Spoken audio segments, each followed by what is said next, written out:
Beats Planet.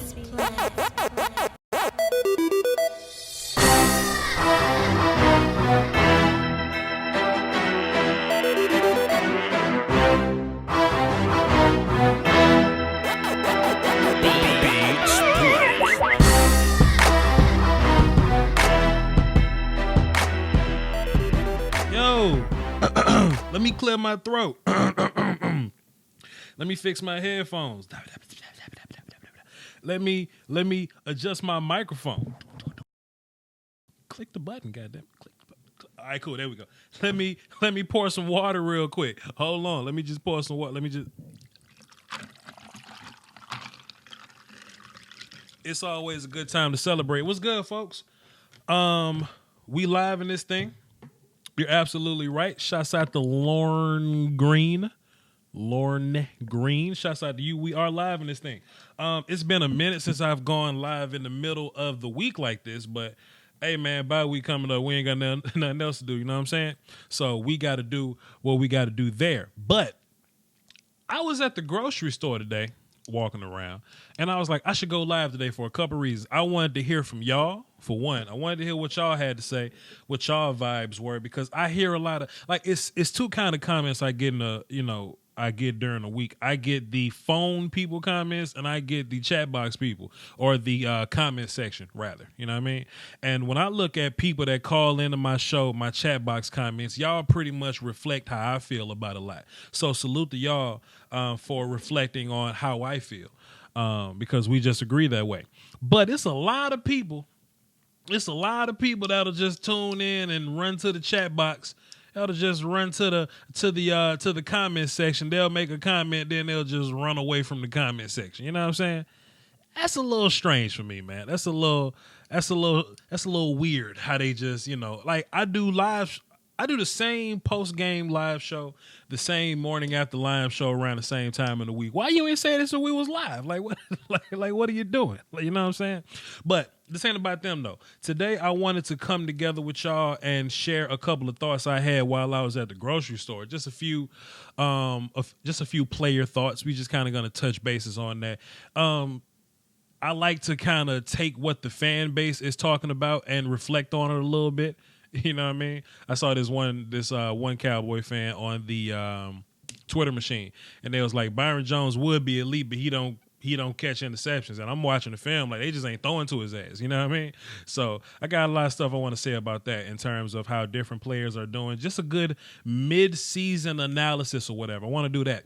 But the phone lines are also open. You know what I mean? The phone lines are open so y'all can call in and say what the hell y'all want to say in terms of that. And I'm going to give the chat box a little bit of time too, because I normally, hop on and don't really give y'all much time as I used to. Chat box, I mean. But I'm going to give the chat box a little time today, too. Like off the rip, right here, Frank Bear. He says, Voch, would you trade for Vic Beasley or Derek Wolfe? I ain't really trying to trade for a lot of people, man. Like, I like our little setup. I like how we get players. Like, I like how we acquire them. Because the one thing that I notice is if you try to buy a team instead of trying to draft it properly, you end up losing quickly. You lose a lot of equity quickly. You know what I'm saying? You think about what the Giants did. I always think about the Giants. I'm going to hop on the phone. I always think about the Giants. They tried to buy a defense to combat us. You know what I'm saying? Directly. They tried to directly defeat the Cowboys by buying a defense. And that defense only lasted a year and a half. And now the Giants are terrible and now they like $64 million in dead cap because they couldn't afford those people. You know what I mean? I ain't necessarily trying to go all out and go get somebody. Hell, the Eagles kind of did that a little bit. You know what I mean? They went to go pay for some people. They couldn't afford some people. People had to leave. Now their team looked different. Take a look at the Rams. The Rams went to go acquire a whole heap of pieces. They went and go bought all their pieces, but then like Aaron Donald had to get his money. Todd got his money. Goff got his money. You couldn't afford to pay certain guys on your offensive line. Your offensive line go away, your offense look a little different. You know what I mean? So I'm not necessarily trying to go out and buy people. Amari Cooper is a very rare circumstance. You get this 24-year-old on his rookie deal. He's still making like 13 mil or something like that, but a 25-year-old on his rookie deal, 2-time Pro Bowler, that's fantastic as him.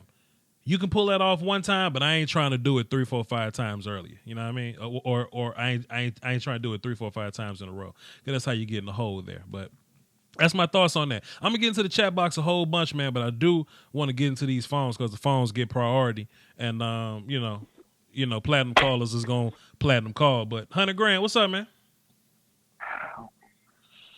What's up, man? You didn't get a chance to call into the post-game show, did you? Nah, actually, I ain't even listened to your post-game show. I was busy, man. So I noticed that you was on today. So I was like, let me holler at my boy. You know what I mean? You was on the block trying to make it work, fam. He was out there. Whoa. You was out there on the strip trying to make it work, 100 grand. Whoa. He was on the block. I thought you was my boy. Yo, you trying to 6'9" me? Yo, what's going on out here? They don't know your real name. They don't know your government name. They don't know where to find you at.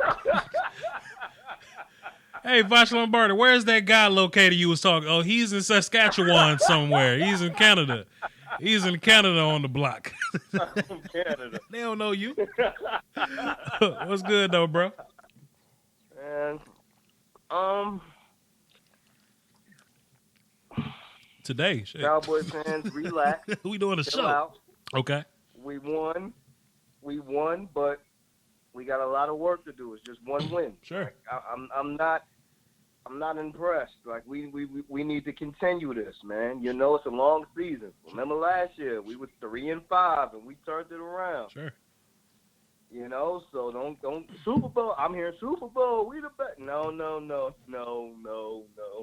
Well, 100 grand. Let me just pause you right there. We are going to win the damn Super Bowl, but I feel what you're saying. We are going to win the goddamn Super Bowl, but I do understand where you coming from. But we not there yet. We didn't win it with this one game, but we are going to win them. So I totally got you. But go ahead, sir. You know what I'm saying? I agree. I don't know. See, I want to bring people in, but people talking about bringing a big free agent. We're not going to do that. Mm-hmm. But I think we need to bring in, like, come on, man. We need to protect that middle, man. I'm sorry. We really need to protect that middle for the defense. D-line, yeah. I don't want to get ran on. You know what I mean? Like, I really don't. Like, sure. We got the Giants again. Saquon didn't get a number on us the first time we played the Giants. Now, you can't say he didn't. Sure. Because he did. Sure. You know, and I think if we just strengthen our front and our back end, it'll be fine. Sure. You got the best front end. Your back end will make it helps your back end. Let me ask you a question, 100 grand, because me and you kind of think the same way, and I ain't just ask you. I'm kind of asking everybody in the chat box. So, chat box, when I ask you this, I want y'all to respond in the chat box because I'll be reading. Do we have a problem in our secondary necessarily, or do we have one guy in our secondary to make our secondary look kind of bad? We got one guy in our secondary. I was thinking about this. I was thinking about something earlier. I was thinking about something. Somebody hit me up and they was like, "Oh my God, Voch, I heard on ESPN," and I started to not listen to him from then on because I don't really fool with the ESPN joint. Mm-hmm. It was like, they were saying that the Cowboys secondary was bad or that they weren't very talented and da-da-da-ba-doo-ba-doo. And I'm like, I mean, shit, teams run the ball on us, but teams don't really throw the ball all over our secondary. When I think about a secondary that ain't good, I think about the Eagles. And I'm going to drop this Amari Cooper film session in 2 days, the Zeke film session tomorrow. But I think about the Eagles. Like, you can put a wide receiver at any spot, and they'll beat whatever corner is lined up there. I agree. That's a bad secondary to me. I think about our secondary. I ain't even see Carson Wentz throw at Byron Jones last week. I ain't seen him throw at Jordan Lewis. I ain't seen him throw. I'm wondering why Byron Jones don't never have tackles. And somebody was like, well, Byron Jones don't get interceptions. They don't throw it at him. But if you look at who's but listen, watch this though. But if you look at the numbers, who's leading the team in pass deflections? Cheeto's number 1, Cheeto's number 1, and Anthony Brown's number 2. And those are the 2 guys that they throw to a bunch. You know what I mean? So I know a lot of Cowboy fans like to get on to Jason Garrett about being kind of stuck in his ways, and I ain't defending that because he kind of is. But if Chris Richard coming off this bye week and Anthony Brown shows up and say, my hamstring feels good, after the game that Jordan Lewis played, we got to have a conversation. Agreed. Real talk. We got to have a conversation. Agreed. Anthony Brown, in my opinion, need to sit down one more week just so we can figure out what this Jordan Lewis thing is really about. Because if Jordan Lewis is for real, he needs to be on the field, and that'll make your secondary better. And not only will it make your secondary better, but your damn pass rush will get there quicker because your secondary is better. That's just my thoughts. That's just how I feel. I agree. Anthony Brown he can get kicked off a bridge if it was up to me. Wait a minute, we can't kick him. Damn, honey, I ain't say all that, man. I ain't say all that because if something happened, to Jordan Lewis, we gonna be like shit. So come on. But what I'm saying. But come Go on ahead. now. If you had the choice, would you kick him off a bridge? Come on. No, we might need him. He's solid. I just think we could be better. Anthony Brown is okay. The Eagles would love to have him. But I think we can upgrade. I think we can put Jordan Lewis in and we can be a better secondary.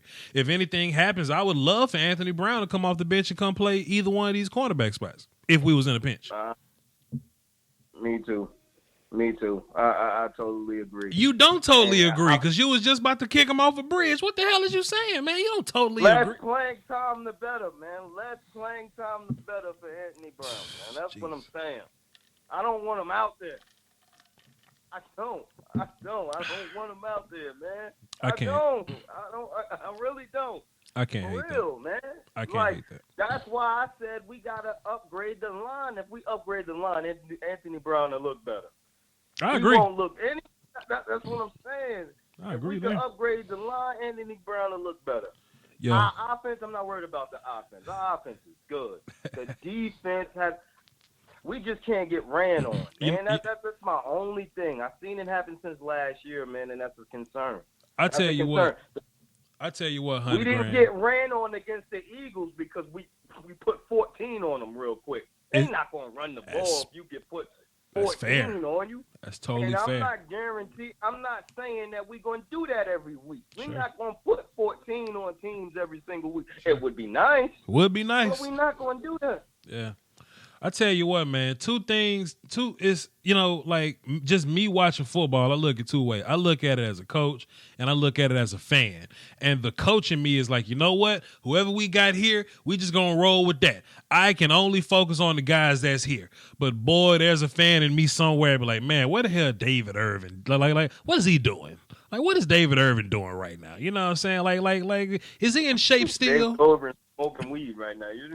Him and Randy can be smoking together, but damn, can I borrow y'all for a second? Can I just borrow y'all time for a minute?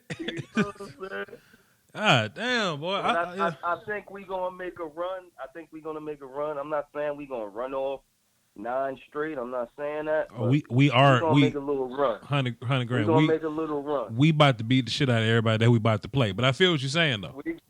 We gonna make a run, man. I'm telling you right now, Jason Garrett's job is getting hot. It's getting hot. Jerry Jones talking about, I gotta look for reasons to get. Listen. I ain't trying to holler. Let's go. I'm ready to go. Enjoy this ride, man. I'm telling you, if our defense gets back to last year, it's over.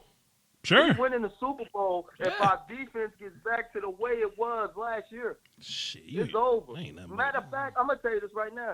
All we got is to stop the run. If that rookie we got, his name escapes me right now. He was supposed to be the one to stop the run, but he's been trashed so far. Listen, he's not been trashed. They've been playing him they've been playing him at one tech because we ain't got no one techs. You know what I mean? He is a damn 3 tech, but the problem is we got 6 3 techs. We got 6 3 techs that can all play. Would you relax, please? If you don't mind.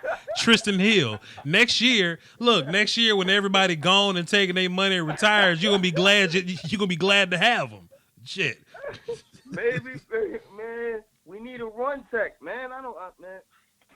Well, your second round pick ain't a 1 tech. He is a 3 tech. So I know he ain't. I know. If we could stop the run, we're unstoppable. I don't think there's a team out there that can beat us if we could stop the run. Okay, well, Antoine Wood's not allowed to get hurt no more. So that's he's not. This ain't Madden, man. He's not allowed to miss games no more. So or whatever. It's not a team that scares me. I ain't afraid of nobody. I'm telling you that right now. Not even the Patriots. I've watched the Patriots games. Listen. We're going to beat the shit out of the Patriots.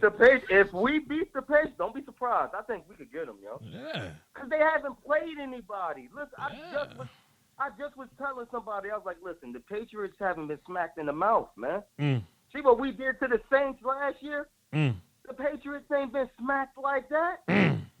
If we come through with our defense and smack them in the mouth, it's over. What week is that? I see it, November. I think we could get the Patriots. November 24th, man. We're going to beat the shit out of the Patriots, boy. What's wrong with y'all people, boy? What's wrong with y'all people, man? Appreciate it, 100 grand. Get the phone. Right, I got people on the phone, man. Appreciate it. Hey, man, I really sincerely think, man, that people be like, yo, Voch, you say we're going to beat everybody. I feel that way. I think we're going to beat the shit out of everybody. Like, what you want me to say? We are. We are until we don't. And if we don't, we didn't beat them, but we're going to beat everybody else ass. So, Taylor, what's good? Oh, it's good, man. What's going on, Voch? Doski Woski, my friend. Doski Woski. I hear you. Couldn't find me a Pepsi, so I had to slim it down to the water today. Understood. What you got for the show? Oh, man, just calling in because you remember I talked to you about watching them 4-letter networks. Well, now I just watch it for comedy because, man, I had to share this story with you because I was watching it today, and in the span of 15 minutes, I heard these 2 sentences. Dak is not that good. His receivers get so much separation that he doesn't have to throw them open or throw it into tight windows. Oh, goodness. 15 minutes later, well, Carson Wentz's receivers can't get separation. How can we expect him to succeed if they're not getting open? Oh, goodness. You know, I'm sitting there staring at my TV like, what the? I'm glad you said it, Taylor. I'm glad you said it because it seems like, man, and I don't even want to put them out like that because like they may hire me one day and like fire me real quick. But like the way I feel, man, I feel like when they go into these pre-show meetings, right? They go into these pre-show meetings. Okay, cool. Who's going to be anti-Cowboy for the ratings guy today? You know what I mean? I feel like they're going to be that because every single segment has something to do with one guy pro-Cowboy, one guy anti-Cowboy, whether it's good Cowboy news or bad Cowboy news. Example, the Cowboys go 3-3, the sky is falling. The Rams go 3-3, they're still somehow a Super Bowl contender. Let me tell you something about the Rams. Rams might not even make the playoffs this year. They might not even make the playoffs this year. Messing around with Seattle and San Francisco, the Rams might not even make the playoffs this year. I'll tell you something else. Jason Garrett doesn't get a high five from a player. Oh, he done lost the locker room. He lost him. Meanwhile, in Philly, okay, in Philly, the players talking crazy about each other. They talking crazy about the coaches. They talking crazy about the quarterback. They trying to push Nelson Aguilar off a bridge. We not saying that about Doug Peterson. We don't want to push Doug Peterson off a bridge. We don't want to drag now what they will say is, oh, Doug Peterson may have spoke prematurely, but he does have an opportunity to turn this thing around and get his season back going. No! I want the sky to fall in Philly. I want the sky to fall for the Rams in LA like it's been falling for the Cowboys. What's the deal here? Exactly. What's the deal here? I heard somebody on one of the 4-letter channels, and I'm wrong for saying this. But I heard somebody say, you know why the Cowboys won versus the Eagles because Zeke got the ball. Like Zeke ain't been getting the ball all year. Like Zeke ain't been getting the ball all year. They say, you know what? You know what's gonna happen when these teams load these boxes up and stop Zeke? The same thing that's been happening all year. We're gonna throw the football successfully. Amari Cooper's the 3rd ranked receiver in the league right now. Dak Prescott is 2nd in passing yardage per attempt. He's not throwing dump offs. We're not just dinking and dunking no more. We taking shots now. What's the deal? Well, here's my thing. Everybody sits there and talks about Zeke as the offense, Zeke this, Zeke that. But to steal something that Brodus, who I follow on Twitter and all that, he pointed out, he said, we were 3-5 with Zeke last year. Hey. So. Hey. I tell you what. That's what aggravates me. I tell you Zeke what. is a key part of the offense, but he ain't the whole offense. You can talk all this da-da-da-ba-doo-ba-da all you want to. Dak is clearly passing the eye test. You can look at Rain Dakota Prescott and see him throwing the ball way better this year than he was last year. The way I see it, man, let him sleep. Let him sleep. I'm right there with you. Let him fly. And here's what gets me is nobody wants to give Dak credit for his growth over the last 2 seasons. Hey. They always want to go to that 3.5 game stretch where he played horrible when Zeke got, we was going through a little rough patch, and Dak had some growing pains. But that's the 3.5 games they want to focus on. That forget all the other evidence that's out there. We're gonna focus on these 3.5 games. That's his whole career. A lot of haters and even Cowboy fans too, because I'm gonna get on to them when like when they wrong, I'm gonna say they wrong. Cowboy fans do this too, but they'll have the opinion. They'll say, oh, everything needs to be perfect for Dak Prescott in order for it to work out. What's going on with young Carson right now? What's going on with young Jared Goff right now? What's going on with them? The last 2 games Pat Mahomes played in before he got injured. The last 2 games that he was in when his receivers wasn't always on the right page. When he ain't got a top tier running back running like he normally does. What's going on with Pat right now? Everybody need help for their team to function. Everybody needs something for this thing to. But what they do is they go in these meetings and they say, hey, Cowboys fans watching today, you say something good, you say something bad, we'll fuss about it for 7 minutes, they gonna keep watching, and we'll move on with our life. That's why I'm trying to push this message, man. If you want real Cowboy content, this ain't just me plugging me, because you ain't gotta watch me. Go watch Mark Holmes or something. Go watch Law Nation or something. Go watch Foots or something. You can watch me, but watch anybody except these 4-letter network people, because they not giving you what you want. My bad. Go ahead, Ty. My bad. I'm sorry, I didn't mean to cut you off. No, you good. I'm glad you brought up Goff, and I want to say it before I forget. How come nobody mentions that Goff cannot read a defense? You see that. He kills plays. He changes plays. He audibles. Goff gets up there. He waits for McVay to tell him the coverage. He doesn't even look at the defense. He'll look at the ground and sit there and listen to McVay.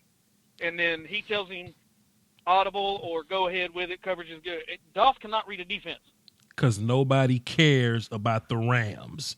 Nobody cares about the Rams at all. Rams fans do, but other than that, yeah.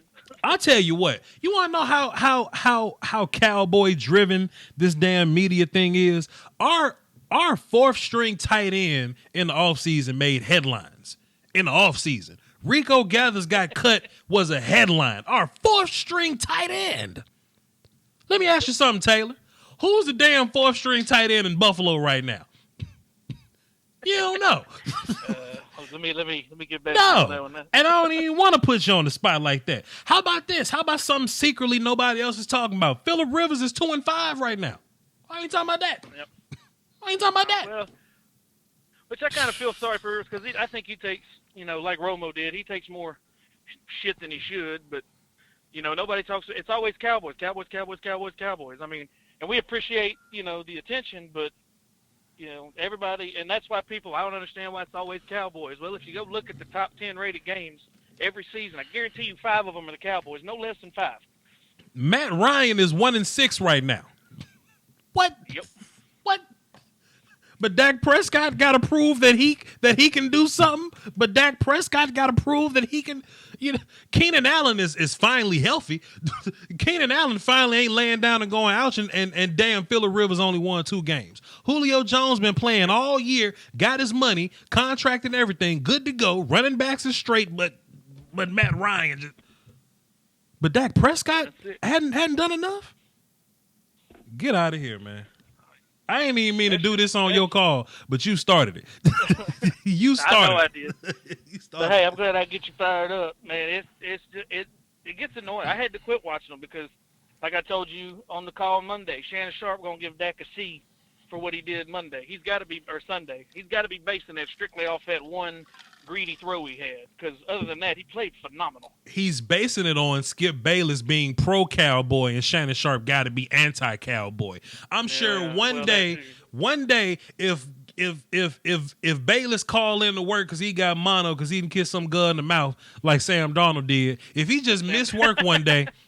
If he just missed work one day and whoever the hell replacing him is anti-Cowboy, Shannon Sharp going to be pro-Cowboy for the day. And then when Skip Bayless come back, he going to go pro-Cowboy and Shannon Sharp going to go anti. That's how this thing works. That's exactly how it works. You got Rob Parker, who I don't know what his deal is. Rob Parker is a cornball brother. Now what? Now what? Rob Parker out of here. Get on the Cowboys with Anthony Brown. I'm with you, man. His rookie year, he flashed a lot, and I thought he had potential, but it's just been, I guess that was his team because it's been all downhill since that rookie season. Yeah, I don't know what happened to him, but I'm with you. Jordan Lewis. Look what Lewis did in the Saints game last year. He followed Kamara all over the field, and it was one of Kamara's worst games of the season. And then he picked off Brees to seal the victory. Yeah, man. Jordan Lewis definitely needs to get some more snaps. So coming out of this bye week, Anthony Brown better get that hamstring together quick because Jay Lewis making his claim, and if we come back and Lewis goes back to the sideline, then we're gonna have to have a conversation because every single game that Jordan Lewis plays in, he makes at least 3 big plays, at least. I agree, and it always it's nothing. It may not look big at the moment, but when you go back and you watch, you're like, man, that's a key play. That's a big play. Yeah. And that's what I can't stand about these guys, and I know I push Dak stats a lot, but that's mostly because I'm trying to kill that game manager narrative. But when guys just look at a box score and draw a conclusion from a football game, that drives me up the wall. Sure. Hey, man. I was arguing with my brother. I told you, he's a diehard Saints fan. He said, man, Dak got all them garbage stats against the Packers. I said, man, they played press man the whole game. They didn't ever went to a prevent defense. That got 400 yards versus the Packers.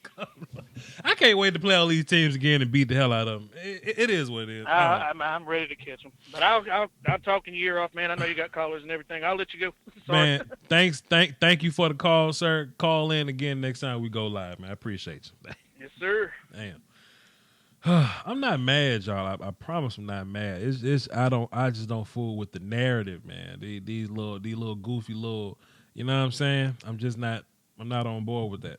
Cardinal fan, what's up, man? Yo, Doski Woski, long time. How are you? You are aware that this is a Cowboy show there, Cardinal fan. What are you doing there? I just I had a couple of questions for you. Just wanted to get your insight. What's good, player? On a couple things. Well, first of all,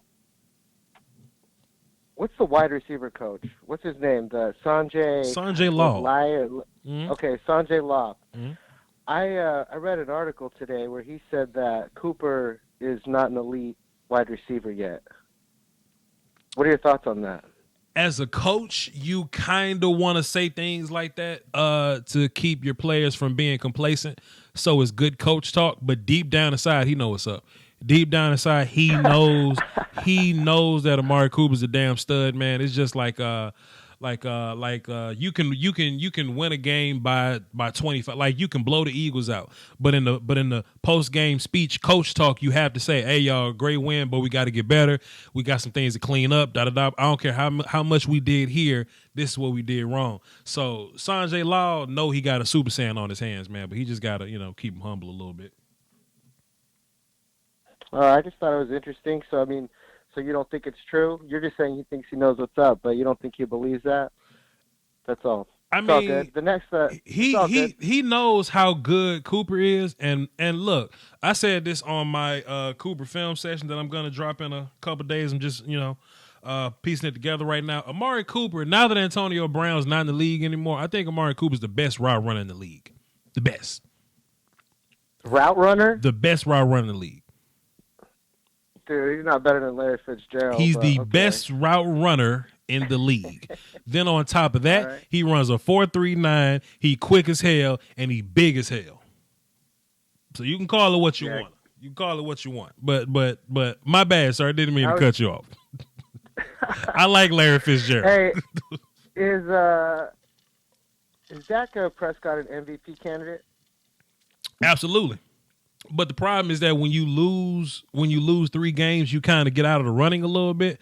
But in terms of stats and numbers, like he's top 3 with the other top 3 guys in the league. Like he's up there with Pat and them. You know what I'm saying? So his numbers are, but it's not always about numbers because Kirk Cousins can he can come out and throw 4,500 yards in a season, but it's about the impact. That's what I think the MVP is all about, the impact, because Dak was an MVP candidate his freshman year or his rookie year, and he didn't have the numbers, but he only lost 2 games that year. The last game didn't really count, but he only lost 2 games that year versus Giants. So I think if Dak sweeps the rest of the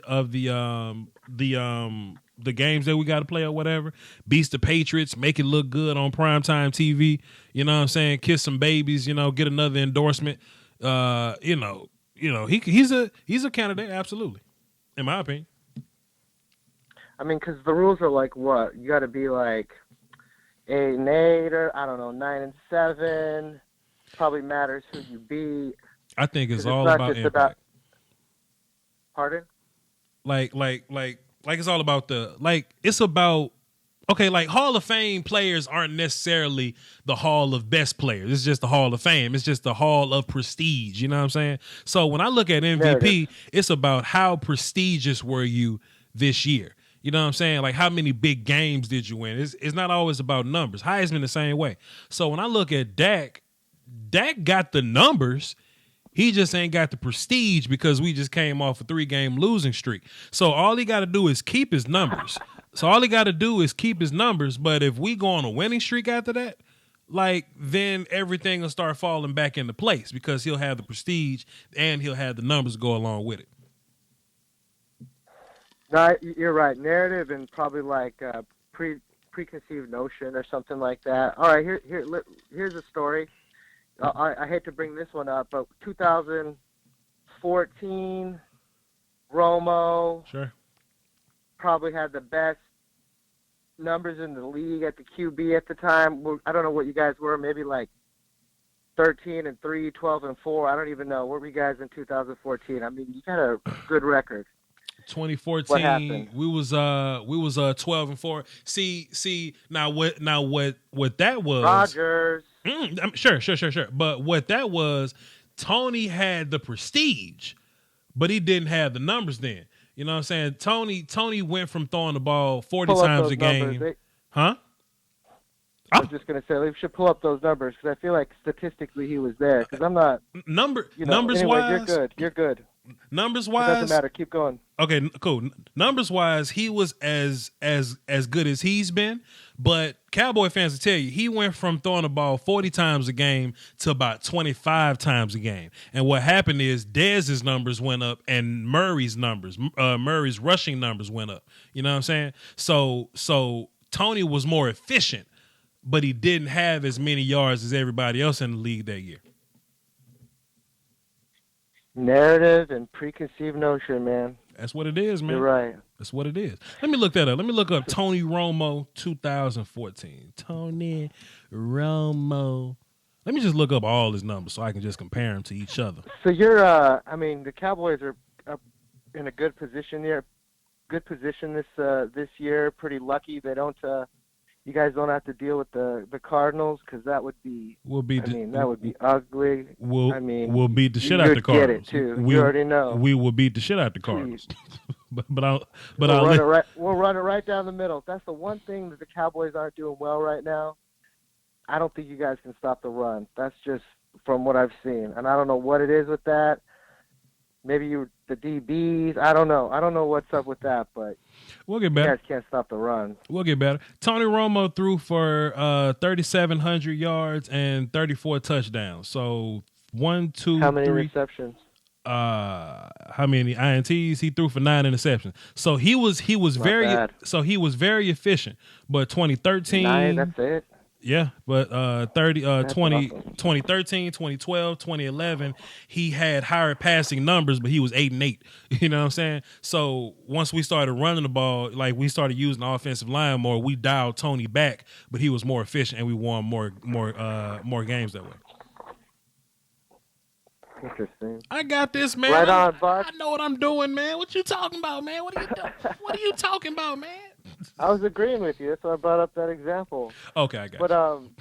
shout out to your special teams, that kicker. What was that, 60, 100 yards? I mean, how long was that kick? Brett Maher can kiss my ass because he can make a damn 63-yarder, but he'll miss a 25.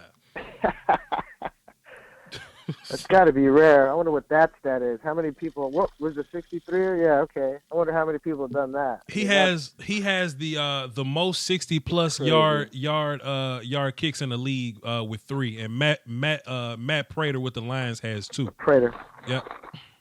Yeah, that's hardcore. So, yep. But thank you for your time. Have a good one. Salute to you, fam. I appreciate Hit the subscribe button. Please. Yeah, take care. Light up, da up. Shouts out to Cardinals fan, man. Kyler Murray little ass out there running around making it work. But y'all know we'll beat the shit out of Kyler Murray. Y'all know we'll beat the shit. Anyway, let's get back into the phones then. See what y'all talking about. Jake the Great, what's up? Well, what's happening, Voch? Everything. What you got for the show? Before I talk, I want to say, welcome back, man. Welcome back. Even though I'm late, just welcome back. Appreciate you, what I'm saying? I was missing those post-game shows for a minute there, man. Appreciate it. I'm wondering, what I'm saying, where are the Dak haters and where did all this energy go? You know what I'm saying? I'm not talking about the Dak haters from, anti-Cowboy fans. Sure. I'm talking about the Cowboy fans in general. You know what I'm saying? The same energy you know what I'm saying? They follow that ESPN narrative. Oh, the man can't throw. Yeah. But when he wins, they come up with more excuses than ESPN do. I'm just wondering, where do they go? Do they, go in hiding, you know what I'm saying, and then wait for, are you really Cowboy fans? Are you just waiting for this man to mess up? This is what it is, so man. you can say, this is what it is, man. Humans are just flawed, man. Humans are flawed. And the late, great Black Phillip said, have an opinion, don't let it have you. You know what I'm saying? So what happens with these Cowboy fans is that they have an opinion and they go so hard on it, man. They go so hard on their opinion that even when Dak Prescott flips it and does well, they don't want to look wrong. Or they don't want to, you know what I'm saying? They don't want to look silly. So they just sit back and they just wait and they wait. Oh, look at this Dak doing bad. Just like I said, get rid of him. Get him out of here just so they can look right. But you should never be so caught up in a thought process where you can't grow from it. You know what I'm saying? And people ain't growing from it because they're so caught up in what they used to think. They so caught up in some random emotion that they had 3 years ago. They so caught up in, oh, my quarterback is 23 years old, he's making mistakes, and he's not as good as Tom Brady. Fam, can he learn how to play in the league first before we do all that and do all this and comparing them to the greatest quarterback of all time? So what you seeing now is you seeing a quarterback that's constantly getting, because he's still young, he's still 25 years old, and it's getting easier for him, and the game is slowing down. He's gonna be even better next year and next year and next year. They just don't want to look wrong. Right. So don't forget, Tom Brady, as great as he is, 6th-round draft pick. Sure. He was Drew Bledsoe's backup. I'm from that era, but it's like we had Tony Romo for 10 years. Sure. And I was one of the biggest Tony Romo supporters. Sure. And then year after year, I'm like you. We win the Super Bowl every year. That's what I'm always gonna say. We're gonna win every game. Sure. Until we don't. There you go. But we came from Romo, and Romo. I don't want to hear about the numbers. I don't want to hear about them because that's like fool's gold. Romo was just too many heartbreaks after heartbreak. I'm happy we're in the Dak area because Dak, you know what I'm saying, gives me hope. You want to know what's something? It gives me hope.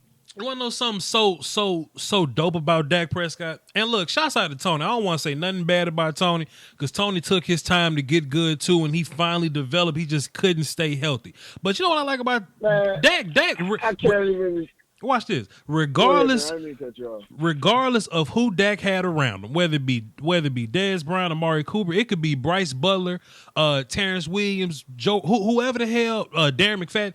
Dak ain't never had a losing season. And I can work with that. No, never had a losing season. I can work with that. And one thing that people forget, Dak went into Green Bay with no Dez Bryant. Sure. It was just him and Zeke. Sure. And beat the Packers. And people would just sweep that game, you know what I'm saying, under the rug. Oh, Aaron Rodgers is this and this versus Dak. But you don't remember what his potential was. And you know what I'm saying? My thing is, though, not to be all over the place. No, go ahead. Not only am I mad about the Dak haters, but you know what I'm saying? You got to give Jason Garrett credit when credit's due. Hey, now, man, wait a minute. Time out. Be careful now. Be careful now. Cowboy fans will get you. No. Cowboy fans will get you for talking about Jason Garrett. I'm going on. I ain't even scared them because ain't nobody holding the Cowboys down more than me, man. I done took humiliation after humiliation. Like, when Cowboys lose, my Facebook, all my messages are all vines and memes of how the Cowboys suck and all this every day. Because, you know what I'm saying? I'm the biggest Cowboy fan around. That's how I feel. Talk to him about Jason Garrett, though. You gotta give the clapping coach credit when credit is due. You know what I'm saying? His team back was in the gutter. He's talking about he can't motivate them. Not everybody's going to be that rah-rah coach, but he got them boys ready and prepared. I think the only reason we ain't get to the promised land is not because of the coach. Sure. You know what I'm saying? Because nobody saying nothing when Jason Garrett was coach of the year. You know what I'm saying? Offensive coordinator of the year, and before Sean McVay, everybody wanted Jason Garrett. You know something funny about Jason Garrett? It's like, if you look at our team now and you look at how Cowboy fans look at it, they say, you know what? We got talent now. There's no excuse for Jason Garrett to lose games. Okay, cool. But they've been saying that since, like, Lucky Whitehead was on the team and shit. You know what I mean? Like, players got to be held accountable. You know what I'm saying? Like, I don't support Jason Garrett 100%, but players got to be held accountable. You know what I'm saying? The fumbles. Sure. You know what I'm saying? Interceptions, defensive holding, when it's like third down, time to get your offense back on the field. Those things cause games. That New England game, we can beat New England, there's no question. But the reason New England wins games is they're so disciplined. Yeah. They don't make those stupid mistakes that cost them the game. When's the last time you seen New England and Jim Nantz talk, oh, what a crazy penalty, what a duck? You don't see that with them. You know what I'm saying? They're very disciplined. We go in there and play a disciplined game. We're gonna beat New England. We can beat any team. But Jason Garrett, you know what I'm saying, deserves some props when he wins. You know, I'm just upset that the Cowboy fans are ready to bash him. When he gets the team ready and prepared, no credit. If you have any kind of gripe with Jason Garrett, it'll be like clock management or whatever. But damn, Andy Reid got bad clock management. Sean McVay got bad clock management. I've seen Sean Payton have terrible clock management. You know what I'm saying? Like you know what I'm saying? People want to talk about Andy Reid. I watched Andy Reid go to 5 straight NFC championship games. And on the 5th one, I think he finally won just for McNabb to throw up on the field and lose that Super Bowl. Damn. But you know what I'm saying? Would you want that kind of heartbreak? You know what I'm saying? Have a team go to NFC championship, lose. I'd be sick. And he finally go to Super Bowl and lose. I'd be sick. You know what I'm saying? I'd be sick. You know? Yeah. But, like, for looking at this team right now, I would, you know, I'm not sure if Geno Atkins is a more a 3 technique or a 1. He's a 3 technique. But I would love to get him, man, because that right there, I feel like that would just elevate the defense so much because now you have to pay attention to the middle. And it just lets DeMarcus Lawrence and Robert Quinn they're gonna eat some more. Sure. You know, I would just love to see them go after somebody that's known, like, you know, this guy can stop the run and he can rush the passer. You know, I would love that kind of trade to happen. I tell you what, man, the one thing that's missing pass rush wise, in my opinion, if you look at the film, you see both ends getting upfield quick, but we may not get a sack because the quarterback steps up into the pocket. You may need some push, some push right in that middle. You know what I mean? So, you know, one thing, possibly, yeah. Not to cut you off. I'm glad you said film. Sure. I hope people that are calling into this, you know what I'm saying, they subscribe to like the NFL you know what I'm saying, app where you can go back and watch the game film. Because Sure. if you don't watch the film, you really ain't see the game. Sure. If you watch a highlight, you really ain't see the game. One thing I noticed by watching the film, Malik Collins has actually been playing real good. It seems like teams are like kind of scheming away from him when they running the ball because he just every time you look, he's always upfield. Like, you know, it's like they moving kind of, you know, that's just what I've been seeing watching the film, though. Sure. Hey, man, you ain't wrong. You ain't wrong. Appreciate it. Thanks for the call, man. No problem, man. Anytime. Yeah. Fantastic call from Jake the Great. That's right. Sean Payton also has clock management issue. You damn right he do. You damn right he do. We got a lot of calls. Let me lock the phone. Hey, if y'all want to call into the show, this is your last opportunity to call in because everybody on the phone right now, I'm gonna get them in. But after this call, I'm locking the phones. So get your calls in now because I do want to hear what the hell y'all got to say. Let's see. We got Carlos. What's good, Carlos? Yo, what up, Voch? How's your night going? Everything. Sipping water over here, chilling. What you got for the show? Oh, good. Just sipping on these Eagles tears, fans. You know. Hey, man. In the locker room is crying. Hey, man. Sip on them till they all gone. They never get old.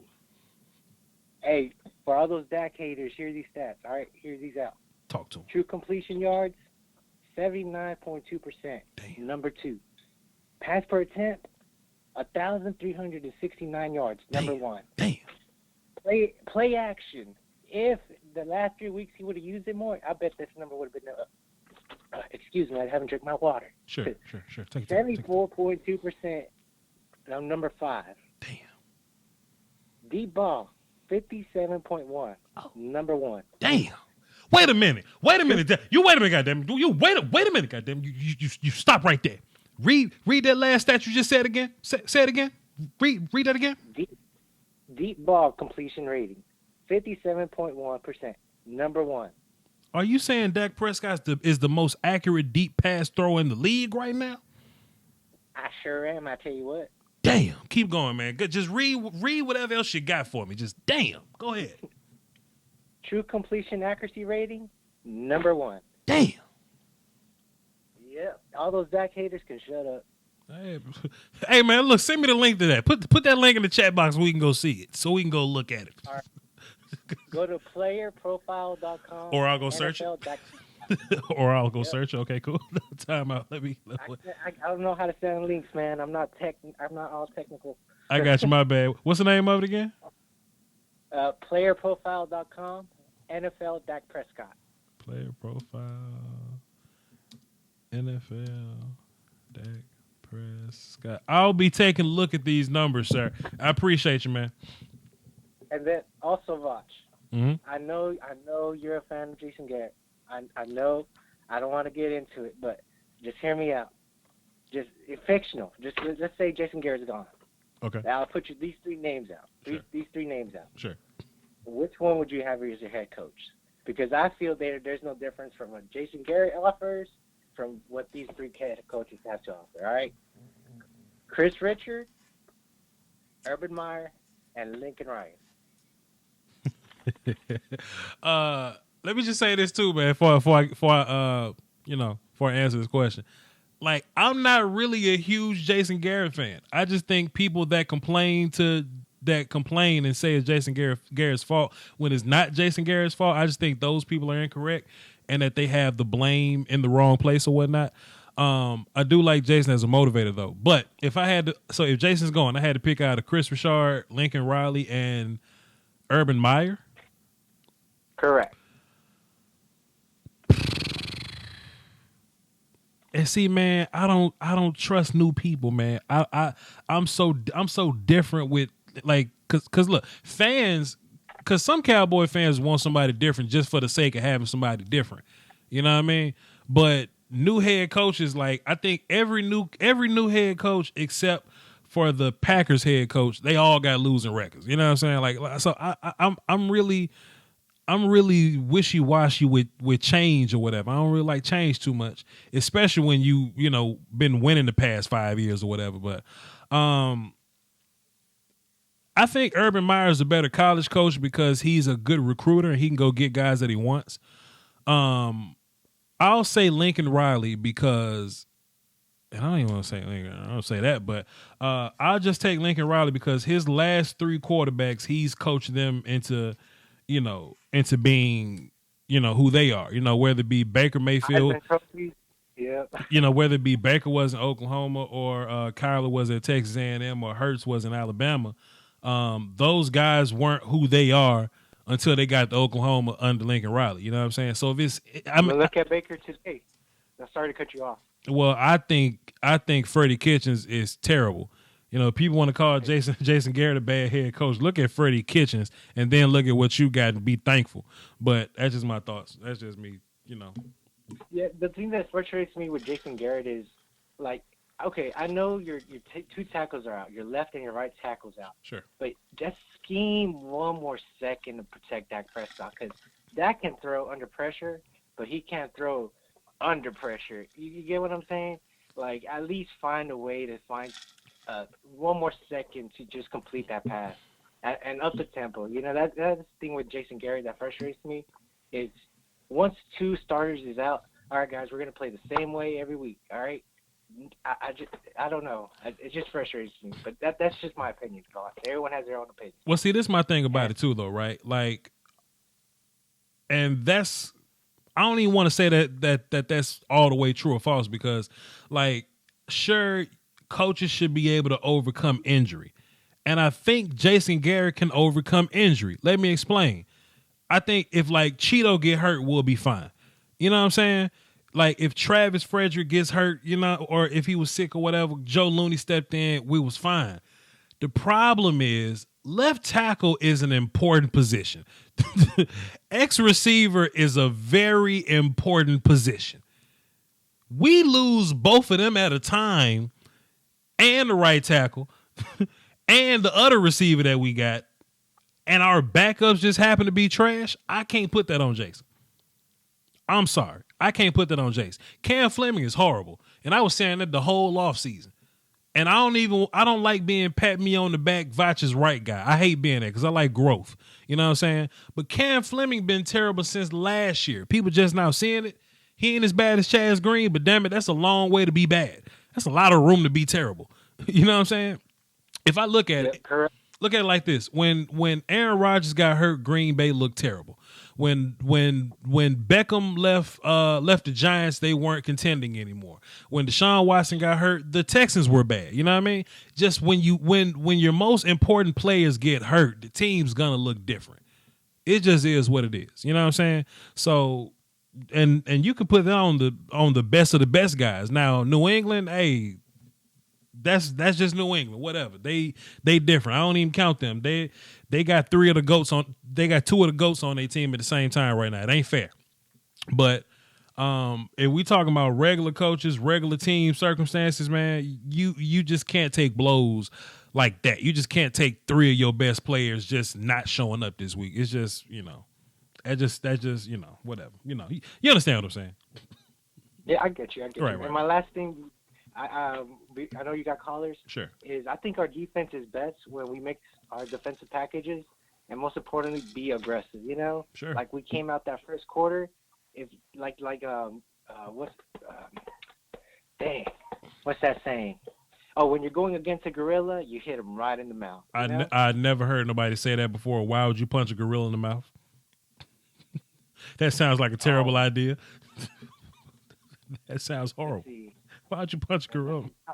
Don't Google it. Why'd you punch a gorilla? I never punch a gorilla. Jimmy Johnson said that. Yeah, Jimmy Johnson. I don't care what Jimmy said. Jimmy will never punch a gorilla in the mouth in real life. He'll never do that. I bet he would. He'll never do that. He would. Jimmy Johnson and his bad back and his arthritic knees will never punch a gorilla in the mouth in real life. He won't. When you got someone. Listen, when you got someone like Larry Allen as your backup, I bet you would. Jimmy Johnson was scared of Michael Irvin. He ain't punching no gorilla in the mouth. Bye, get off the phone, Carlos. Get off the phone. Yeah, I agree that a lot. Thanks for calling, man. Carlos said, hell yeah, Jimmy Johnson to punch a gorilla in the mouth. Boy, if you don't go on somewhere, let me lock the phone. The conference has been locked. Nobody else call in. That boy say he'll punch a gorilla. Brian Brown, would you ever punch a gorilla in the mouth, sir? Man, that would be idiotic. I agree. But hey, if you wanted a good ass whooping,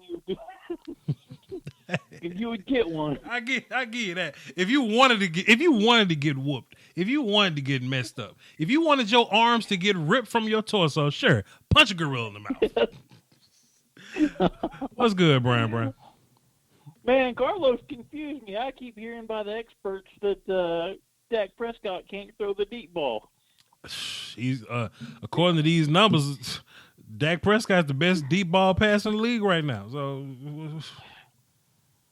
he was pretty good when I was watching the game too. Sure. And to be, he wasn't terrible last year. We just didn't throw it deep a lot. So shouts out to young Kellen for bumping up the attempts or whatever. But 57% ain't terrible. I'll take that. That's more than half.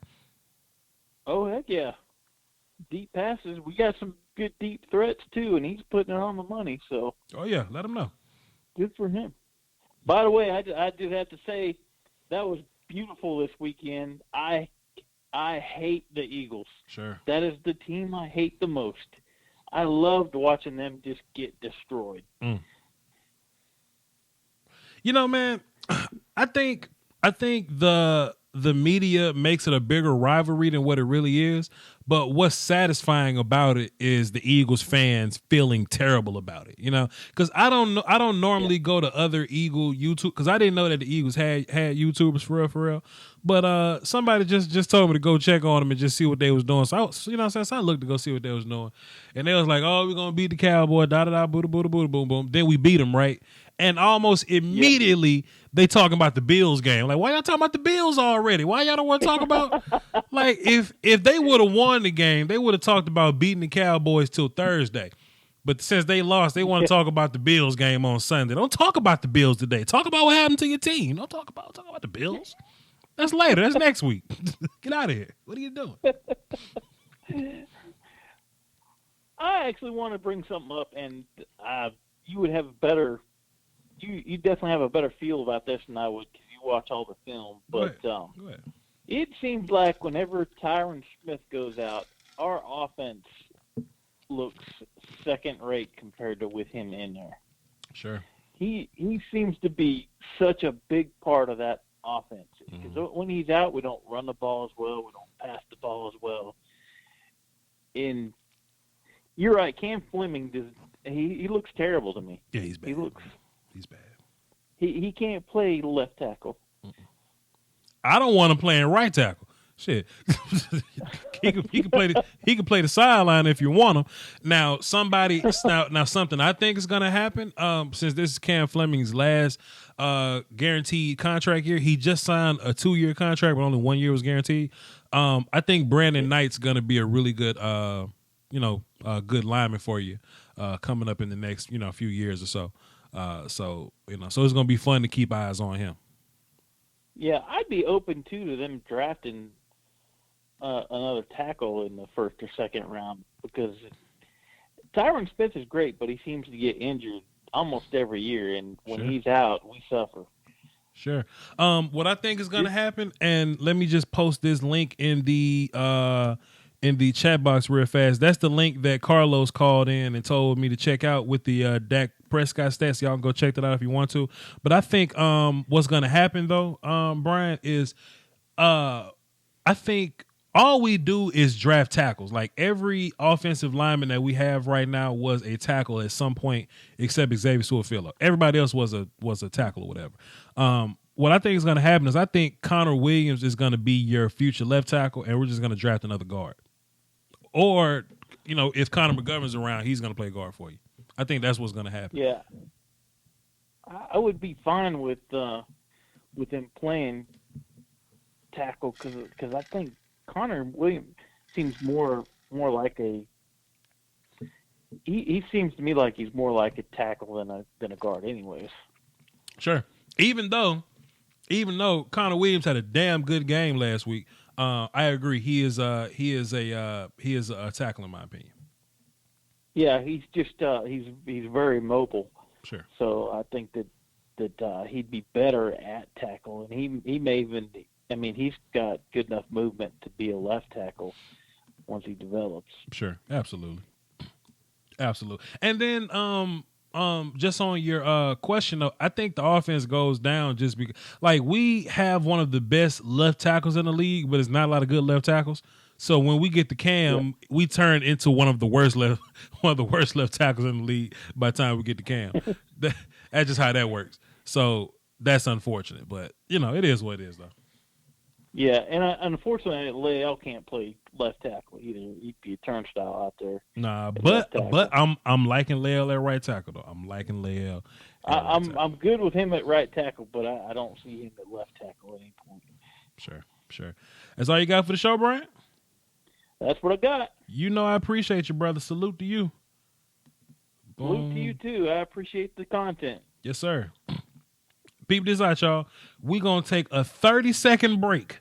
A 30-second break. Y'all don't leave. Don't go nowhere. Give me 30 seconds. Chat box, you can count me down if you like. I'll be right back. Hold on.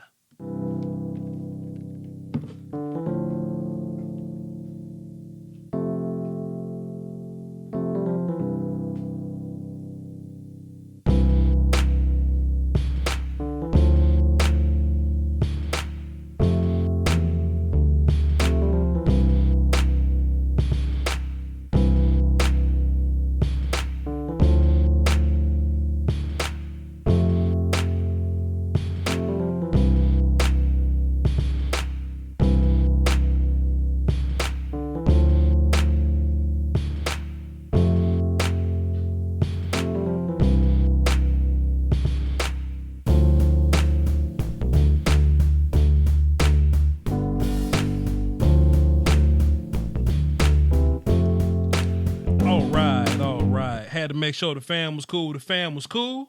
We back though. Let's get back into the phones though. See what y'all talking about. We got who's on the phone there? Had to make sure the fam was cool. What the hell? We back though. Let's get back to the phone. What the hell going on? Dave Alexander, what's up? Same old different day. Yeah, I just got back to the phone too. See why? See, you love to do that. You love to call in and leave. This my. But I'm listening. But I'm listening. I'm listening, and when I'm listening to you, you took your little break, and I said as soon as I hear him start talking, run back the phone. Man, I'm trying to eat, man. I got to get my grub on, dude. Man, well, why you hating? Why you trying to throw shade on me all the time? Turn down nephew, your radio. Why you throw shade on me all the time, nephew? Come on, man. Listen, man.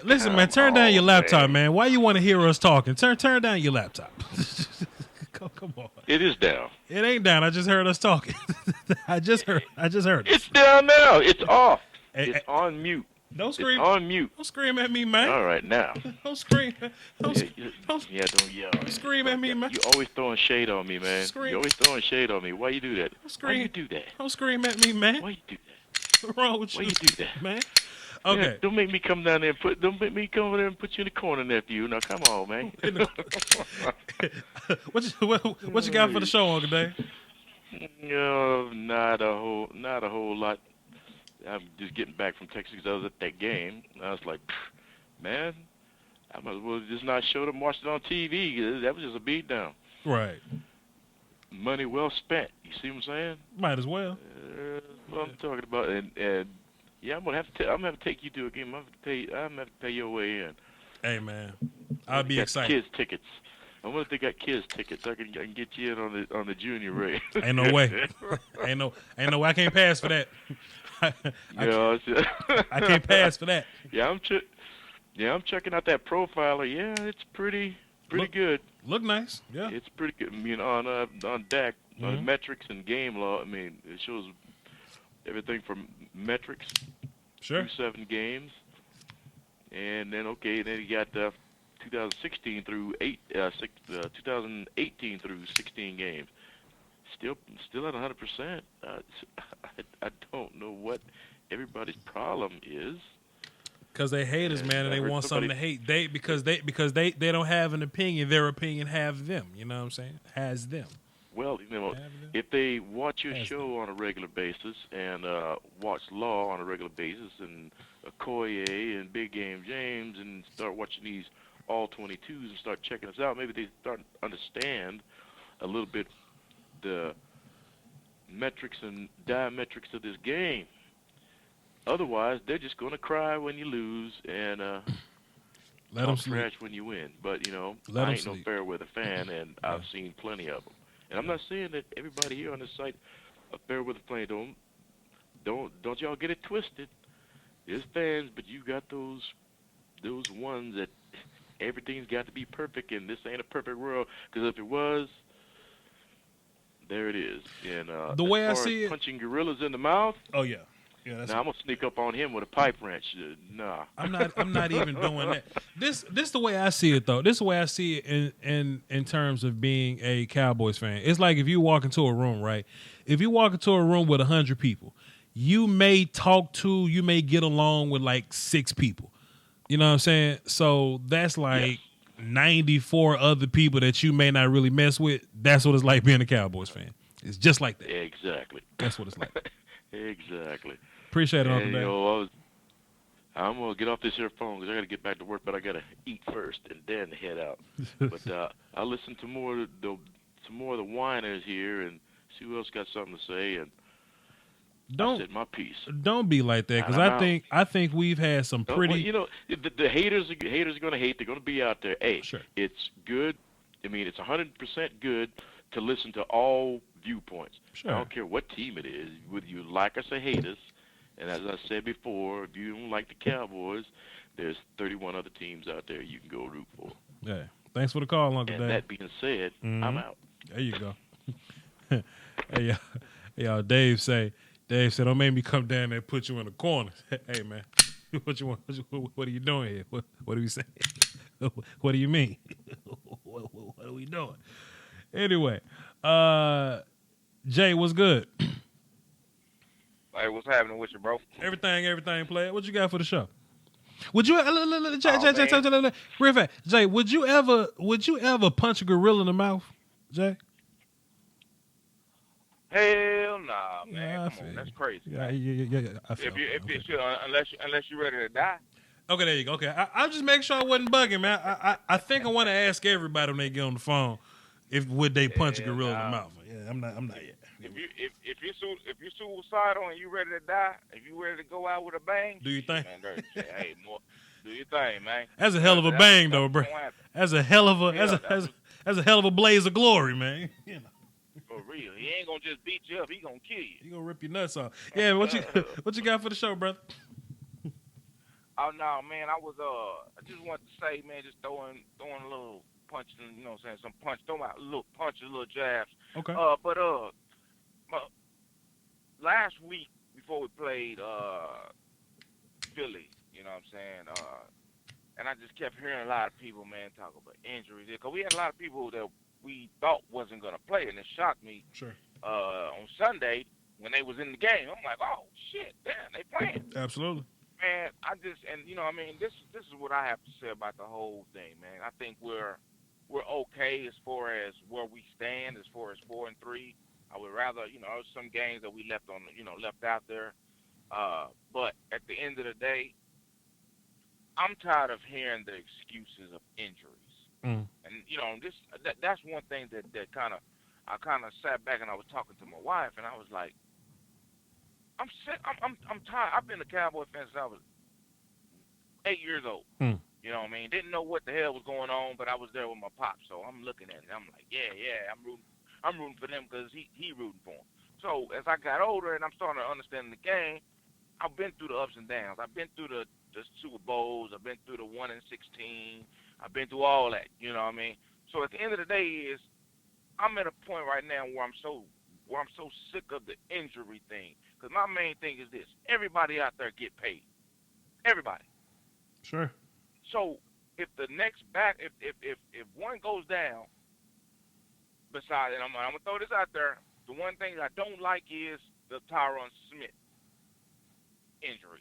But since I'm putting this all in talking about the injury in its totality, I'm gonna have to throw him in there as well. But I have to put an asterisk by him because, man, like the other caller said, it seems like when he goes down, it seems like everything just falls apart. But anyways, my whole thing about the injury is this: they get paid. So at the end of the day, why are we not are prepared to have guys to back these guys up? That's at least 60% ready. It seems like the guys that we have backed up is more like 40% ready. Well, and that goes with drafting and all these kind of things, man. Sure. I put that on the draft people. You know, not saying that they're doing a bad job, because we've done a great job in the draft. Sure. But how do we pick quality backups? You get what I'm saying? Thing about it, that's man. What it mind boggles me, man. Thing about it, when you was 8 years old, it wasn't no salary cap. You know what I mean? So it was easier to keep guys back then. But in terms of now, I think we do have depth in certain places. If something go wrong at center, then Joe Looney come right in. I think we'll be fine. Won't be as good, but 60%, like you say. If something happened to Antoine Woods, Christian Covington, about 60%. Something happened to Cheeto, Jordan Lewis. Jordan Lewis might be a little better than Cheeto. I don't know, but I agree. Just that was my next point. As a whole, though, it just ain't a lot of good offensive linemen in this league, man. It's not a good offense. It's not a lot of good offensive linemen in this league. And if you look at Tyron Smith, people will push their wife off a bridge to have Tyron Smith on their team. Back injury and all, missing 2 games a year. 80% of Tyron Smith is better than 100% of Cam Fleming. It's just hard to find good offensive linemen. Hard to find good offensive linemen in this league. And I tell you what, man, Cam like Cam is terrible, but you just gotta draft a guy. You just gotta draft one of these tackles out here. The problem is, would you rather draft a left tackle or would you rather draft a young Michael Gallup in the third round? Would you rather draft, you see what I'm saying? So you just kind of got to pick where you at with that. My philosophy is this. It's always been that, you know what I mean? Every football team, to me, personally, starts with the offensive line. Sure.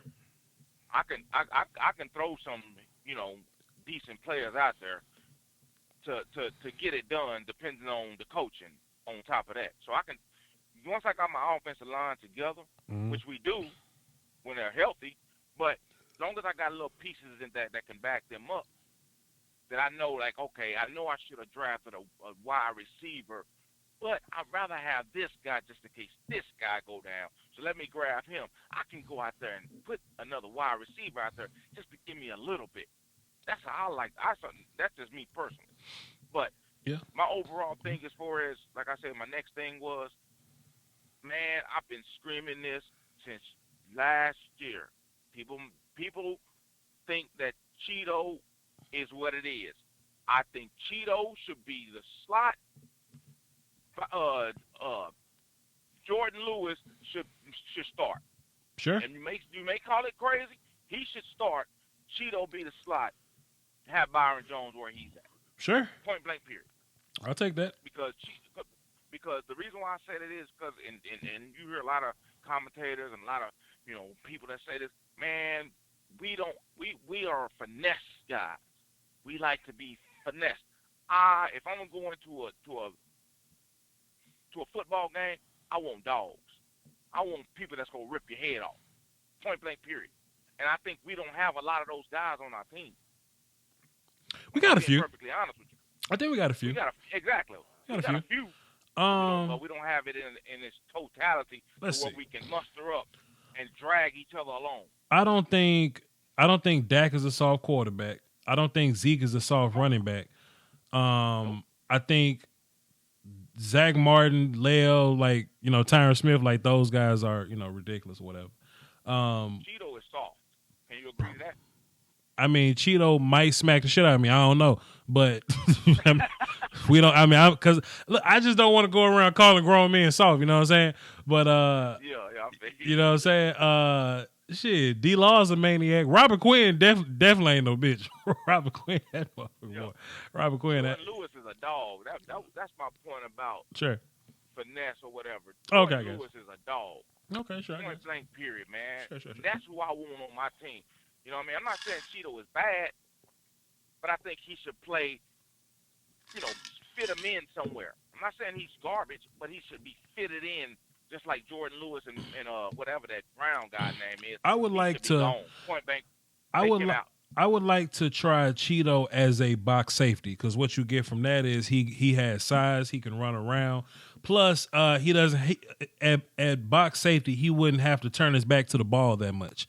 You know what I mean? Cheeto's big problem is that he can cover, but when he got to turn his back to find the football, he's in trouble. So just keep it to where he doesn't have to turn his back to the quarterback. You know, keep his eyes there. So I would and he could tackle, and he so I would like to put Cheeto as safety and see how it works. Strong safety, see how it works. But last thing before, go ahead. My bad. Last thing before I bounce out, man. I want to know what's the deal on because I haven't looked at injury. I don't know what's his deal. Sure. What's up with Donovan Wilson? Is that his name? Yeah. Donovan, he been chilling. He just injured? He's fine. He just hadn't took Jeff Heath job. And I think I would. What's my man? Darian Thompson. Yeah, Darian has been the better backup for him. Yeah. I would try to put Donovan Wilson out there a little bit more, just to kind of give him, because I'm telling you, man, that Jeff Heath, I love Jeff Heath, man. I want him on my team, but at the same time, man, sometimes I'm like, my gosh, what is you doing, man? Sure. It's the angles, man, and that's what makes me upset about Jeff Heath. But I think Jeff Heath is a playmaker. It's just I want him to be a playmaker when the time is there. Don't give up too many angles, and that's my biggest thing. But I love Jeff Heath. He kind of reminds me of Bill Bates. He's just not a big of a hitter as Bill Bates was. I was born in '92, man. I don't know Bill Bates. Bill Bates was I was born in '92. Oh man. Bill Bates, man. That's when we won our first Super Bowl, man. You know what I'm saying? Bill Bates was a baller, man. I was born 1 month after that first Super Bowl, so shit, my bad. Yeah. Yeah, man. But that's I would like to see Thompson play, because when Thompson played a couple of games back, well, I ain't gonna say a couple of games. I think it was in that game that we won, even though we were playing trash teams. But when Xavier Woods was out, I think he did pretty good. He did pretty decent, I think. You know what I mean? He was out there ready to knock somebody's head off. Sure. And I think them guys, Donovan Wilson and him, they should at least get out there, man. And I just want some dogs on that defense as far as the corners. Man, take Jordan Lewis, play Jordan Lewis, and that's all I got to say, man. Jordan Lewis need more time. Man, I'm with you on that. Appreciate it, man. Thanks for the call. You be easy, man. Yeah. I think what's happening a lot of times with these draft picks, especially this current class of draft picks, we drafted guys, but we drafted them to more so play next year, than this year. I got a philosophy that if you draft a player and he plays immediately, then you just wasn't good at that spot. You know what I'm saying? I don't mind drafting guys and letting them sit around for a year. I ain't never minded that at all. So Donovan, Tristan Hill, Tony's making his impact or whatever, but Tony will do a lot more next year. Hell, Michael Jackson, Joe Jackson, like we drafted those guys this year. I feel you. But wait till next year when some of these contracts won't get signed, and we're gonna, and we're gonna have a lot of space on this team. We're gonna need 3 techs. We're gonna need a strong safety. We're gonna need like a change of pace running back. We're gonna need all these things. You know what I mean? So just wait that out, man. Wait that out. Somebody in the chat box, what up, Tasha? Somebody in the chat box, what's his name in the chat box? So I can give you a proper shout out. Then I can get back to it. They was asking about Justin Hamilton, and I want to get your quote there. New League Rav, he says, "Yo, Voch, Law said we signed someone you played with at Natchez. Is that true?" Yes. Justin Hamilton, he actually got a nickname. I don't even want to get into his nickname though, but me and him played together. We played 3 years together. I'm 1 year older than him. I played center. He was my left guard 1 year, then he was my left tackle another year, and he played a gang of D-line.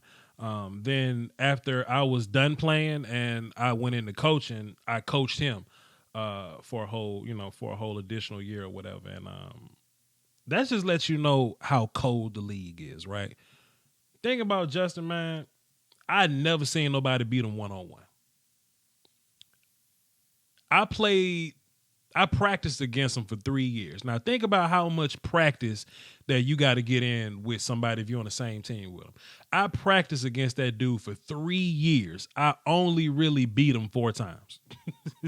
You know what I'm saying? I stalemated him a lot. I got beat a lot. I only really beat him 4 times. And I actually got film of him playing in high school. It's on my hard drive somewhere. But that just lets you know how crazy the league is, that I never seen not one soul beat him. He's one of the best players I've ever seen in my life, and he's doing what he's doing or whatever. So that just kind of gives you an idea of the talent pool. But yeah, when I was around him or whatever, he was big as hell. Even when he was 17 years old, he was big as hell. 315, 320 or whatever, can dance in the phone booth, fantastic feet. So hey man, I would love to see him, man. I would love to see what he can pull off. I'm proud of his ass, man, on all kind of different angles. You know what I mean? Like, proud of him as a former teammate, proud of him, hometown or whatever. I mean, me, him, and Law from the same hometown, Natchez, Mississippi. Just proud of him, man. Proud. And I ain't even want to touch on it really, because I ain't want to make it about me. I really wanted to make it about him. But that's my guy though, man. That's my guy. Cam, what's good? Voch.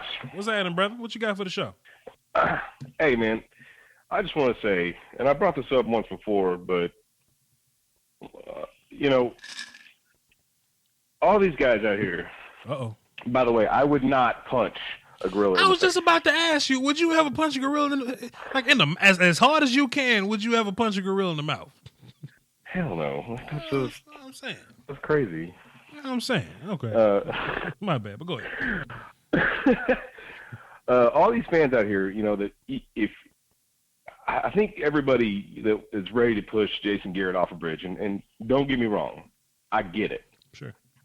I understand, Jason is not always presented himself as one of these great quarterbacks, great coaches that's out there in the league, and then, he's fumbled up there, and then we're overcritical as fans of a lot of scenarios like that. But people got to understand, if Chris Richard is your savior, the second you get rid of Jason Garrett, he's gone. Sure. If Kellen Moore is your savior, the second you get rid of Jason Garrett, I'm not ready to get rid of Kellen Moore just yet. I'm with you. I'm with you. I here's the thing. This is where I'm kind of at with it. And when you watch enough football to the point, like when you're breaking stuff down like you do, when like a lot of the true Cowboys fans that are out there, when we watch the league and we watch what's out there, and we're looking at everybody else, guess what, man? Everybody else has got problems just like us. Sure. Hey man, look, like I said, man, the Rams ain't having a good time over there. Like the Rams trying to figure this thing out.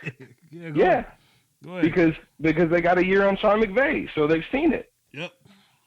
Hey man, don't say that, man. Dude. Don't say that, man. Dude. You gonna set this chat box ablaze, man.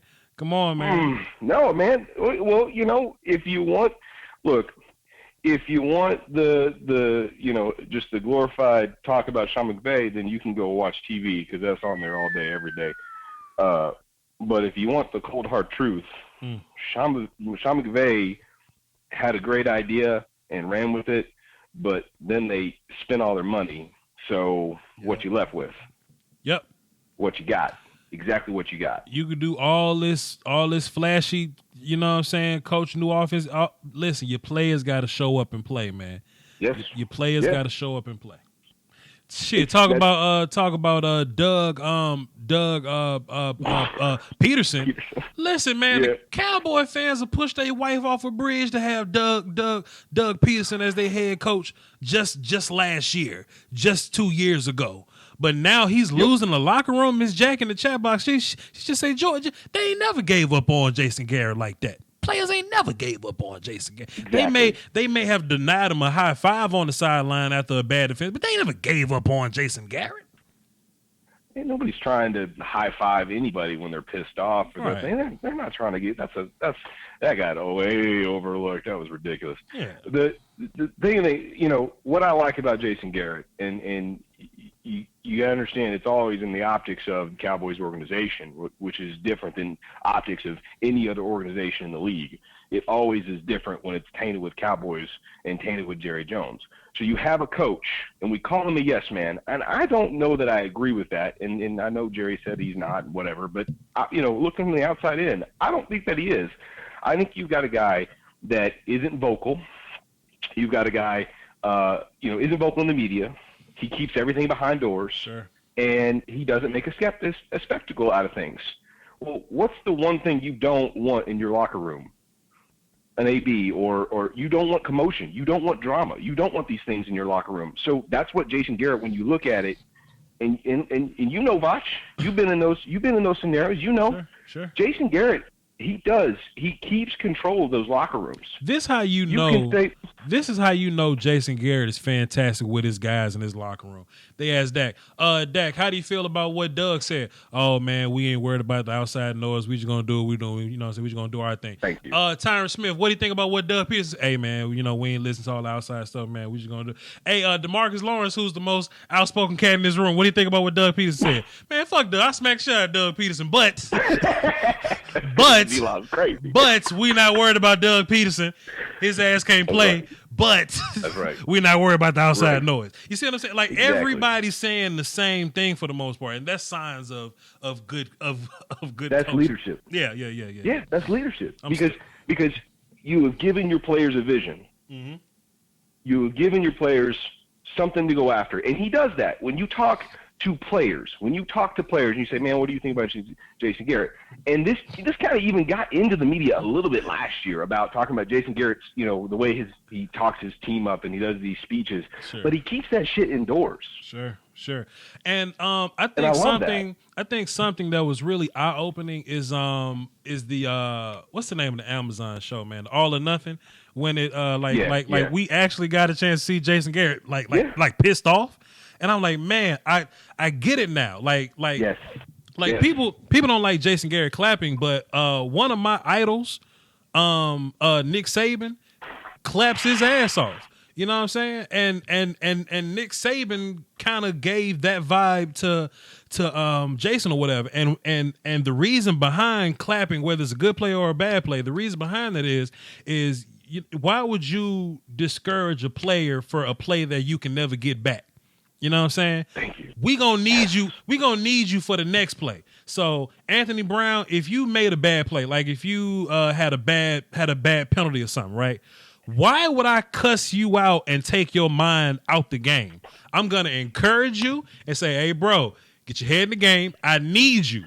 Make a better play next time. And then when we watch film tomorrow, I'm gonna cuss you the hell out when Fox and Troy Aikman and Joe Buck ain't looking at me. You know what I'm saying? I love that. Yep. I love that. Yep. You keep it inside. Keep it in the house. Keep it indoors. And dude, like Foots and he coaches AU. I've got a football team as well, and I've been on this lately because this is speaking to me as a head coach for all these little peewee kids I coach. I tell them, and I told them I hold myself accountable. I'm like, look, coach has got to show up for the next play too. I got to stop worrying about that this didn't go how I thought it should go. Sure. I got to show up for the next play. You guys got to show up for the next play. Man. When you're talking about professionals, men, grown ass men, you don't talk down to grown ass men. Hey, you know where you fucked up? Yes? Okay. Sure. Next play. Let's fix it. Sure. All right, let's go. That's why you clap. Because you can't be 70s, 80s coach in this era. It doesn't work that way. Sure. It just doesn't. Sure. Everybody ain't coaches where, either. You know what I'm saying? No, exactly. Yeah. Oh, facts. Yeah. Facts. And that's why I think Jason Garrett checks a lot of boxes for me. He checks it a lot, and I can get the yelling and the stuff from Rod Marinelli because I know Papa Rod, he chews those guys out. You've got Chris Richard. You've got a coaching staff around Jason Garrett that is talented. It's talented. We don't know what it is yet, but I know it's talented. Sure. They've got individual accomplishments.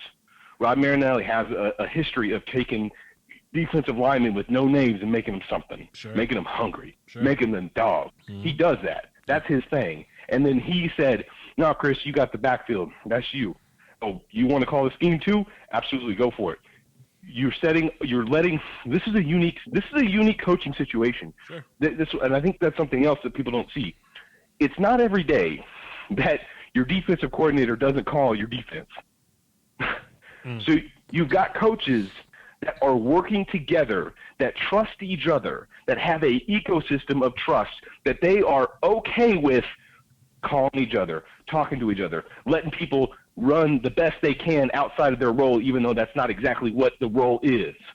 Like, that is something to point out. People need to pump the brakes when they say they need to throw away Jason Garrett, because I'm not saying Jason Garrett's end-all, be-all, but we got something right now that we got to test drive, because we just got it. You throw him out, it's gone. Thank you, sir.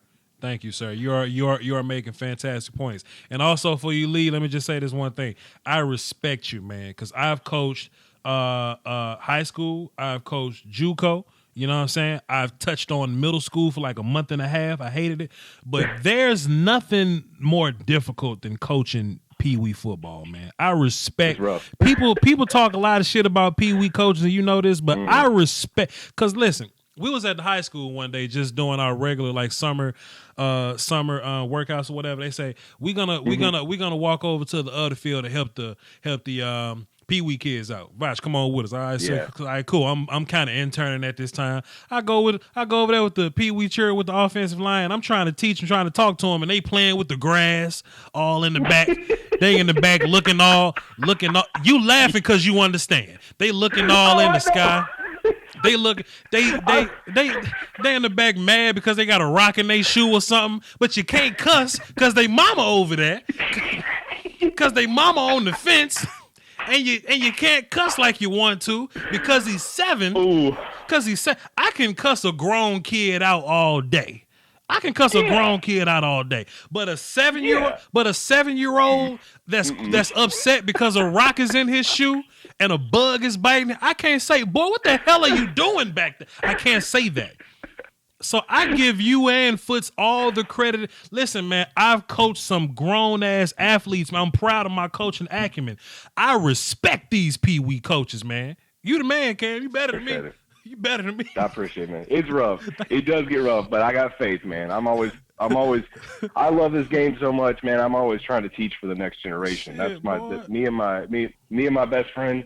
My best friend Seth. We coach a league out here in the DFW area, in the North Fort Worth area. Yeah. And we're out here teaching technique. We're out here teaching fundamental technique, basics, like simple stuff. Like, right now it's flag. Next year it's going to be tackle. But right now I'm working on diamonds. I'm working on pinkies, catching the ball correctly, catch with your hands. I'm working on, inside foot up, just simple stuff, simple technique stuff, man. Like, that's the stuff that I care about. That's the stuff that I go after, and trying to keep these kids, getting off the right way. And then when we get into the tackle, all about the leverage hit, all that stuff. And I'm excited. I finally get to get a defensive and offensive line to actually teach that.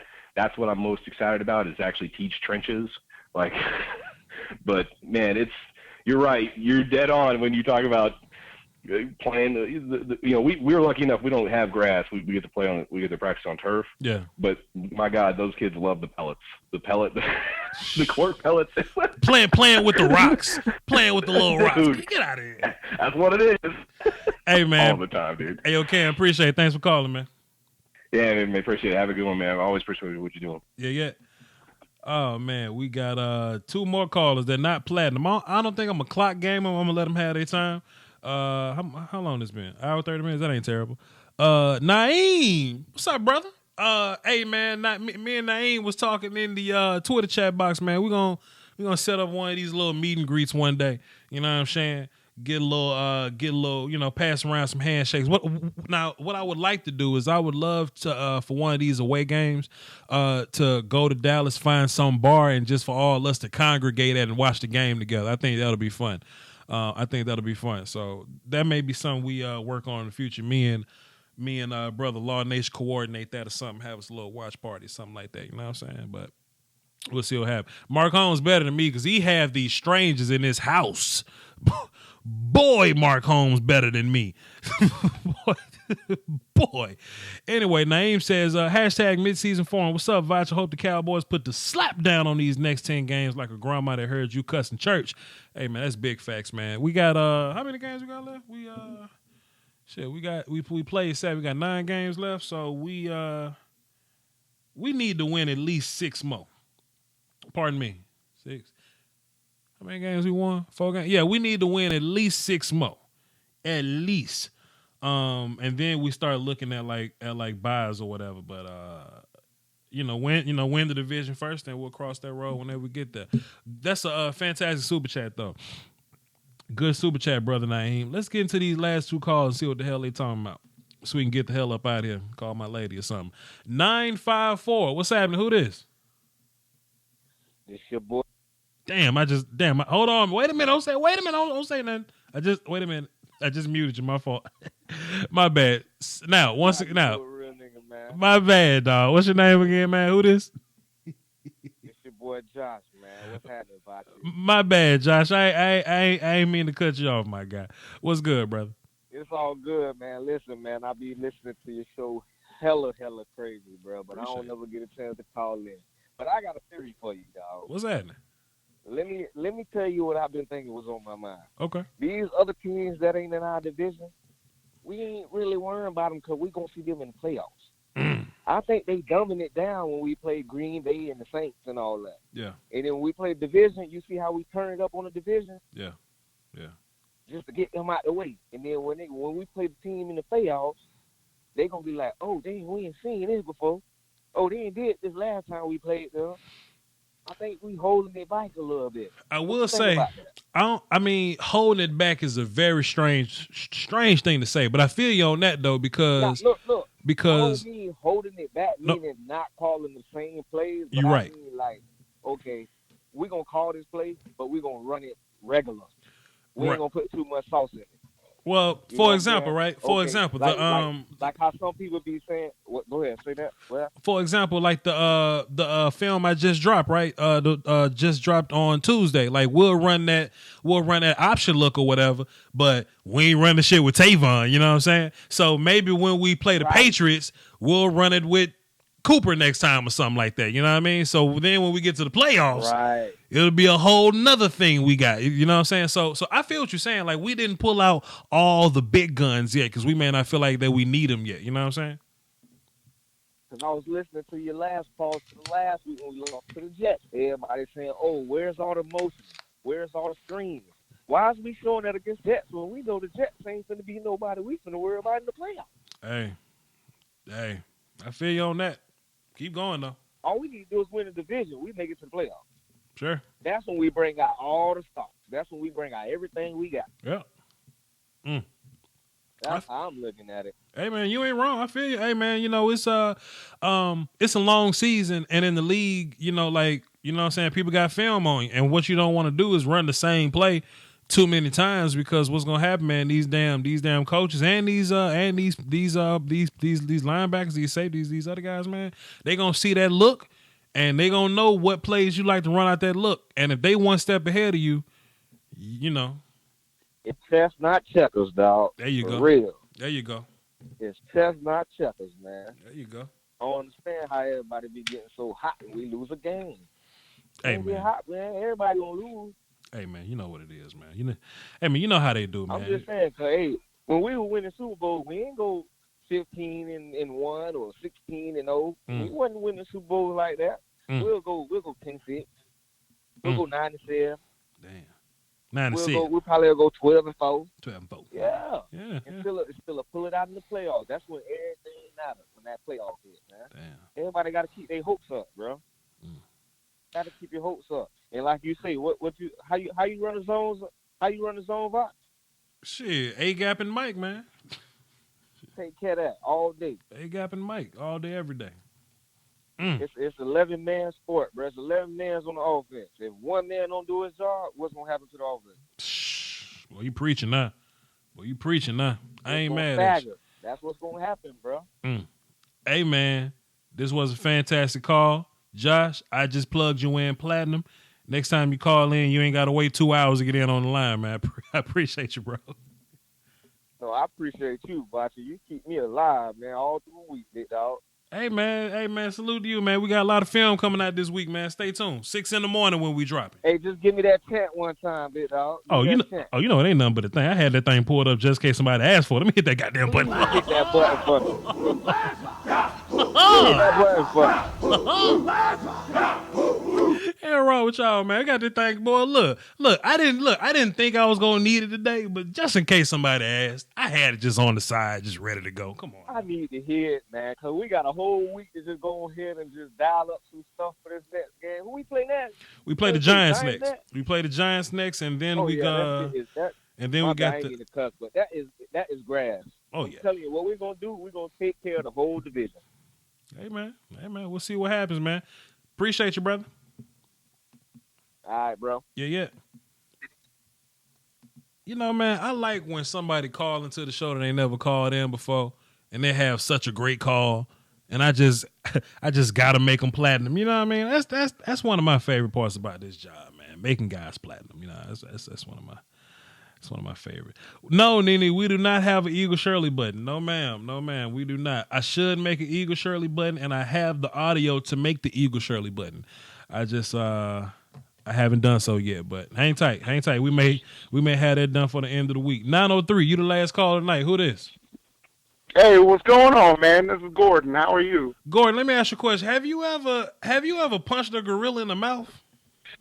I was actually going to answer that before I asked you what you were up to, man. Good. I think I would have to know the monetary involvement as well, what the parameters of the gorilla being in the cage are. Am I in the cage with the gorilla, or is it like do I get to punch him through the bars? Like what? I don't even want to punch him through the bars because he might be faster than I think. That motherfucker grabbed my wrist. Motherfucker grab my wrist. Rip those arms right off. Hell no. I don't want to punch a gorilla through a damn bulletproof window. I don't know how strong he is. I don't want to take your word for it. Hell wrong with you. Shit. Well, hey man, for starters, I wanted to say I love your show as well. Shout out to being a center. You're always looking for familial relationships between people, and I feel like playing the same position as someone that you respect is kind of like being Eskimo brothers, you know? You know what? That's a weird way to look at it, but I appreciate the perspective. We both play the same position. I tell you what, man, like playing center, man, just being in the middle of the offense, it makes you learn so fast. You know what I mean? And I have such an appreciation. Like if I only played right tackle or something, I probably wouldn't even care about O-line that much as a whole. But the fact that I had to learn everybody's job, man, it made me have to respect. I had to respect O-line a little more than that. Well, I feel like it created a more love for the game, you know, like just because you had to know all of those positions, what they were doing, like, and directing traffic, you know, like if the quarterback's the general, I mean, the center is obviously right up and under command, setting at everything. But how many generals do you know draw up war plans? Fair enough. Usually the underlings bringing it up. Fair enough. But anyway, let's get to some Cowboys football, man. Let's do it. Like, for starters, you're going to continue to hear for starters. Okay. But, dude, I feel like the road that Dallas is paving right now is definitely a championship road, simply because you get defeated, you get back up. You get defeated, you get back up. And even though that third game against the Jets, where I feel like we just didn't show up, that's my opinion. But, I feel like that last game right there kind of set the tone for the rest of the season, because you faced adversity in New Orleans because you knew it was going to be a close game. It was going to be a defensive game, and sure enough, it was. But then you look at the Green Bay game where it looked like Green Bay was just going to run away with it. But then here they come back. And that was just, I feel like if our defense would have stepped up more that day, I feel like there were some missed assignments. But, like, I feel like had they not missed those little subtleties, like thinking that Aaron Rodgers was going to drop bombs on him and find out it's Aaron Jones running up the gut, or hopping out the side. Right. But I feel like our offense showed some great poise in that game. And that was a winnable game. Pass interference could have been called there. I'm thinking, if you're bear hugging somebody's head, right? Yeah. Absolutely.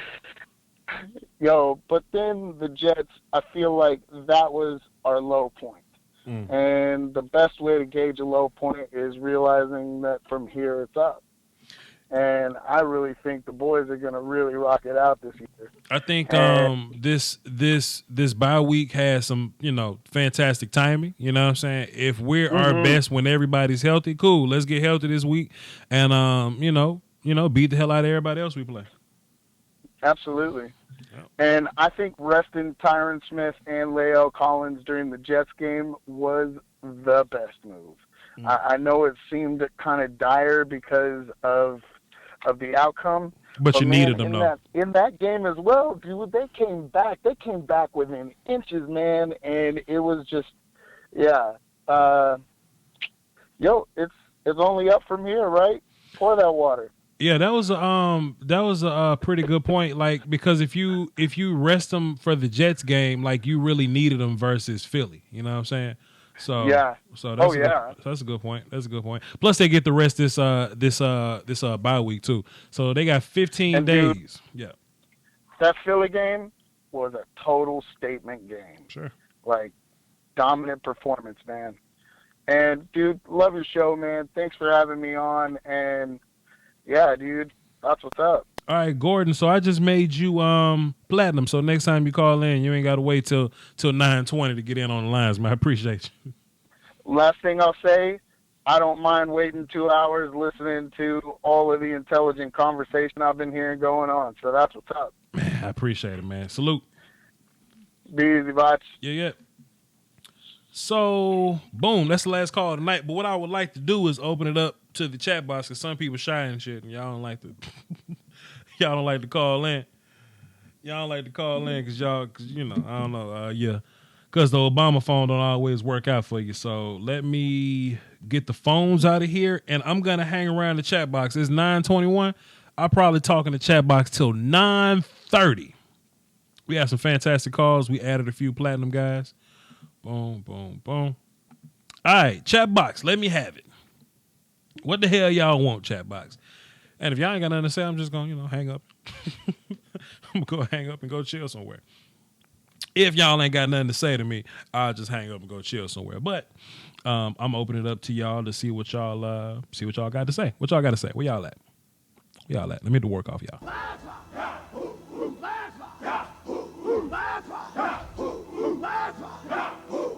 Anybody? Anybody in the chat box got a question? Yeah. Wait a minute. My baby mama think. Hold on. Wait a minute. Time out. My baby mama think my next lover Jack on your show. This why I don't call in. My baby mama think my next lover Jack on your show. That's why I don't call in. Is it that you saying that your baby mama think that when you call in my show, like she think you lying or some shit? I don't know. I don't get it. And I'm pretty good at reading slang. I'm pretty decent at reading slang. You lost me there. And I ain't say 5 for the war chant. You get 5 for the war chant.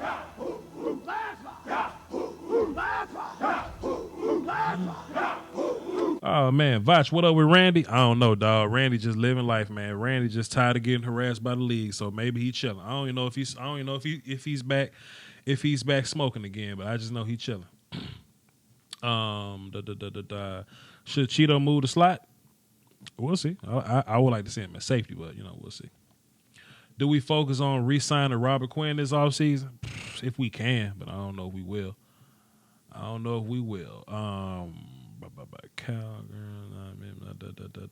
O-line get better. O-line's gotten better.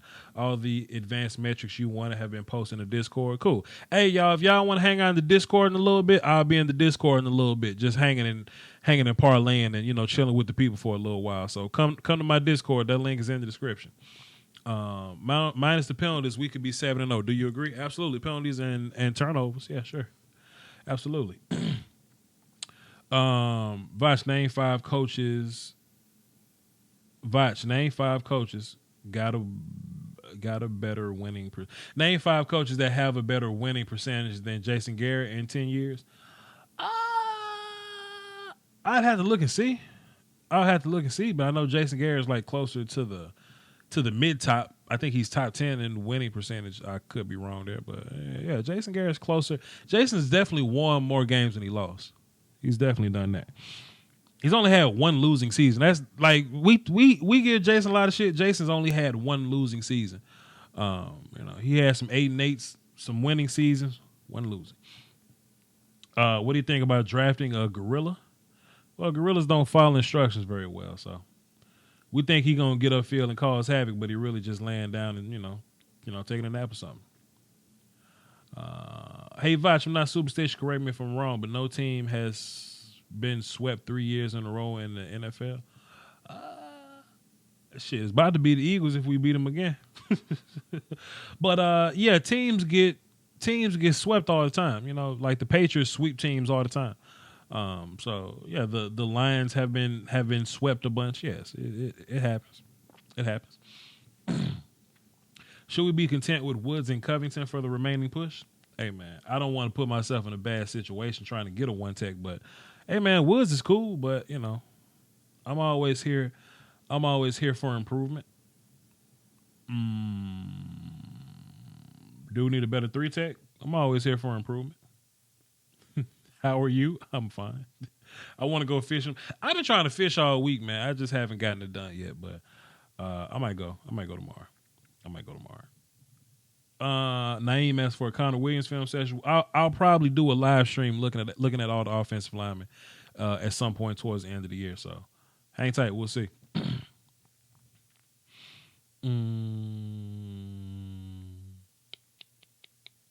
Voch, I made a commitment to my wife that I will call in when the Cowboys make it to the Super Bowl. Hey, no pressure. No pressure. What teams have been swept by Dak? What teams have been swept by Dak? I know Dak's lost to the Redskins one time. He's lost to the Giants twice. And I think he's lost to the Eagles one time. I think that's it, though. After that, he's beat the shit out of everybody else. How do you feel about Tristan Hill so far? I think Tristan Hill is a young player that's on a D line full of guys that have played NFL games, and there's just no need to throw Tristan Hill in the hot water yet. You know what I'm saying? Like you don't want to cut a better player just to throw him in the hot water. But next year, when guys aren't on the team anymore, you're gonna need Tristan. So hey man, I would like to see him play his position, doing what he does best. I would love to see Tristan Hill on 3rd and long pass rushing. You know what I'm saying? I don't want to see Tristan at 1 tech. They just plug him in at 1 tech sometimes, and that ain't where he plays, man. Put him at 3 tech and let him be fast and get upfield real quick. We'll see though. Possible Michael Gallup film session. Not this week. He didn't do enough to get his own film session. I'll tell you the film session we got coming up if I get my notepad somewhere. I can't find it, but I dropped the film session, the defense film session today. Y'all check that out. I'm gonna do Zeke tomorrow. Zeke is gonna drop 6 in the morning tomorrow. Cooper's gonna drop after that, and I'm thinking about doing a Sean Lee, Jordan Lewis video. We'll see. We'll see what happens. I feel like Tristan is soft. Is he soft? No, he's just small for A gap. Tristan is like, he's just not big enough to be in A gap just yet. But they keep putting him in A gap when he's supposed to be in B gap. What's your thoughts on Taco? He don't play for us. He don't play for us. How can I contact you? Well, I got an email that's in my description. That's for like business inquiries. If you just want to talk a little shit, you can go on Discord or Twitter. That's in the description. You had 2 hours to call into the show, but I don't know if you wanted to do that, but you can private message. Yes, there you go. Private message Voch on the Discord, or you can use my email, or you can use my Twitter. All those are in the description, sir. Hill has looked terrible for a Hill ain't been playing. Hill played one game at one tech. Like come on. That's like saying who's been another second rounder. Let's see, D-Law was a second rounder. Man, think about how long it took D-Law to come around. You know what I'm saying? It took D-Law a minute to come. Like, we like D-Law now, but it took him a minute to get where he's at. Come on. Come on. And then on top of D-Law having to get better, imagine if we took him and made him play like strong safety. Come on. Naeem says, stay strapped or get clapped. Hey, man, what y'all want me to say, man? What y'all want me to do, man? We safe, man. Don't worry about it. We safe. I want to see us make a trade. Nothing huge unless it's Jamal Adams or Patrick Peterson. Just someone to give us a little extra juice for our run to the championship. Hey, man, I don't just want to buy players, man. I like drafting guys, man. I like drafting my people. When will the Zeke truck be a part of the clips? The Zeke film session is dropping 6 a.m. So whatever your leisure is, you can watch for breakfast, you can watch on your lunch break, you can watch it after you get home tomorrow. But you can watch it at work. Shit, I don't care. Shit, you can watch it. You can do what you want to do. But it's dropping tomorrow morning. I do not want to run a 3-4. All right, y'all. It's 9:30. I did this for 2 hours. I think that's adequate. I think I did an okay job. I think this was a pretty solid show. It was pretty cool. Appreciate everybody for tuning in. Like I said, every link you would ever need to anything is in the description. The Twitter, the Discord, and all that. Whatever you want to do. Lee Anthony, whatever. All right, Lee Anthony. But listen, I'm about to roll my ads though. Stephanie, where you been at? What are you doing? I'm about to roll these ads though, but I appreciate y'all for tuning in.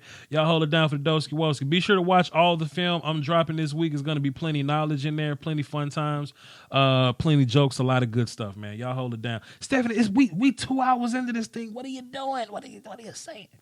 Anyway, peace, y'all. My cable bill was way too high. I reached out to affordablesticks.com. They sent me a Fire Stick, plugged that thing into the HDMI. Now I get unlimited shows, movies, and live TV. I'm a huge sports fan, so I love League Pass, Sunday Ticket, and I get the pay-per-view fights for free. There's something for the whole family. You can buy a Fire Stick for every TV in the house and still spend less money than you would on cable. That's affordablesticks.com. There's a link in my description. You should go click it. Cut the cord, man. The YouTube Illuminati is taking money away from your favorite content creators, and people often ask the best way to support the channel directly. I tell them that's subscribing to my Patreon. Just $1 a month would increase production and the frequency of uploads. Basically, that means more content for you. For less than a bag of almond M&Ms, you can support the channel, call dibs on requests for future videos, and you can have access to Patreon exclusive material like my throwback film sessions. That's patreon.com/VochLombardi. I appreciate the support. Doski Woski. Salute. After canceling my cable, I saved $2,400 this year by switching to Beast TV through channelsforcheap.com. Some people pay $200+ a month. I paid $120 a year, or you can go $15 a month if that's what's convenient for you. You get 2,500 HD channels. 1,000 of those are in English, and there are plenty other international channels, TV Guide, and we get all the sports. One of my favorite things is multi-screen feature, so if I don't know what I want to watch, I can tune into 4 different channels at one time that you can watch on 4 different devices, and it's available on Fire Stick, smart TVs, tablets, and if you're on the go, you can watch TV on your phone. Hit the link in my description or go to channelsforcheap.com where you can get a free 7-day trial. That's a whole week for you to just sit down and play with it and see what you like about it, then come back and make a purchase. If you have any questions, go to channelsforcheap.com, hit this little button right here, and they'll respond to you immediately. That is channels4cheap.com. The link is in the description. I highly recommend it. Let's do it.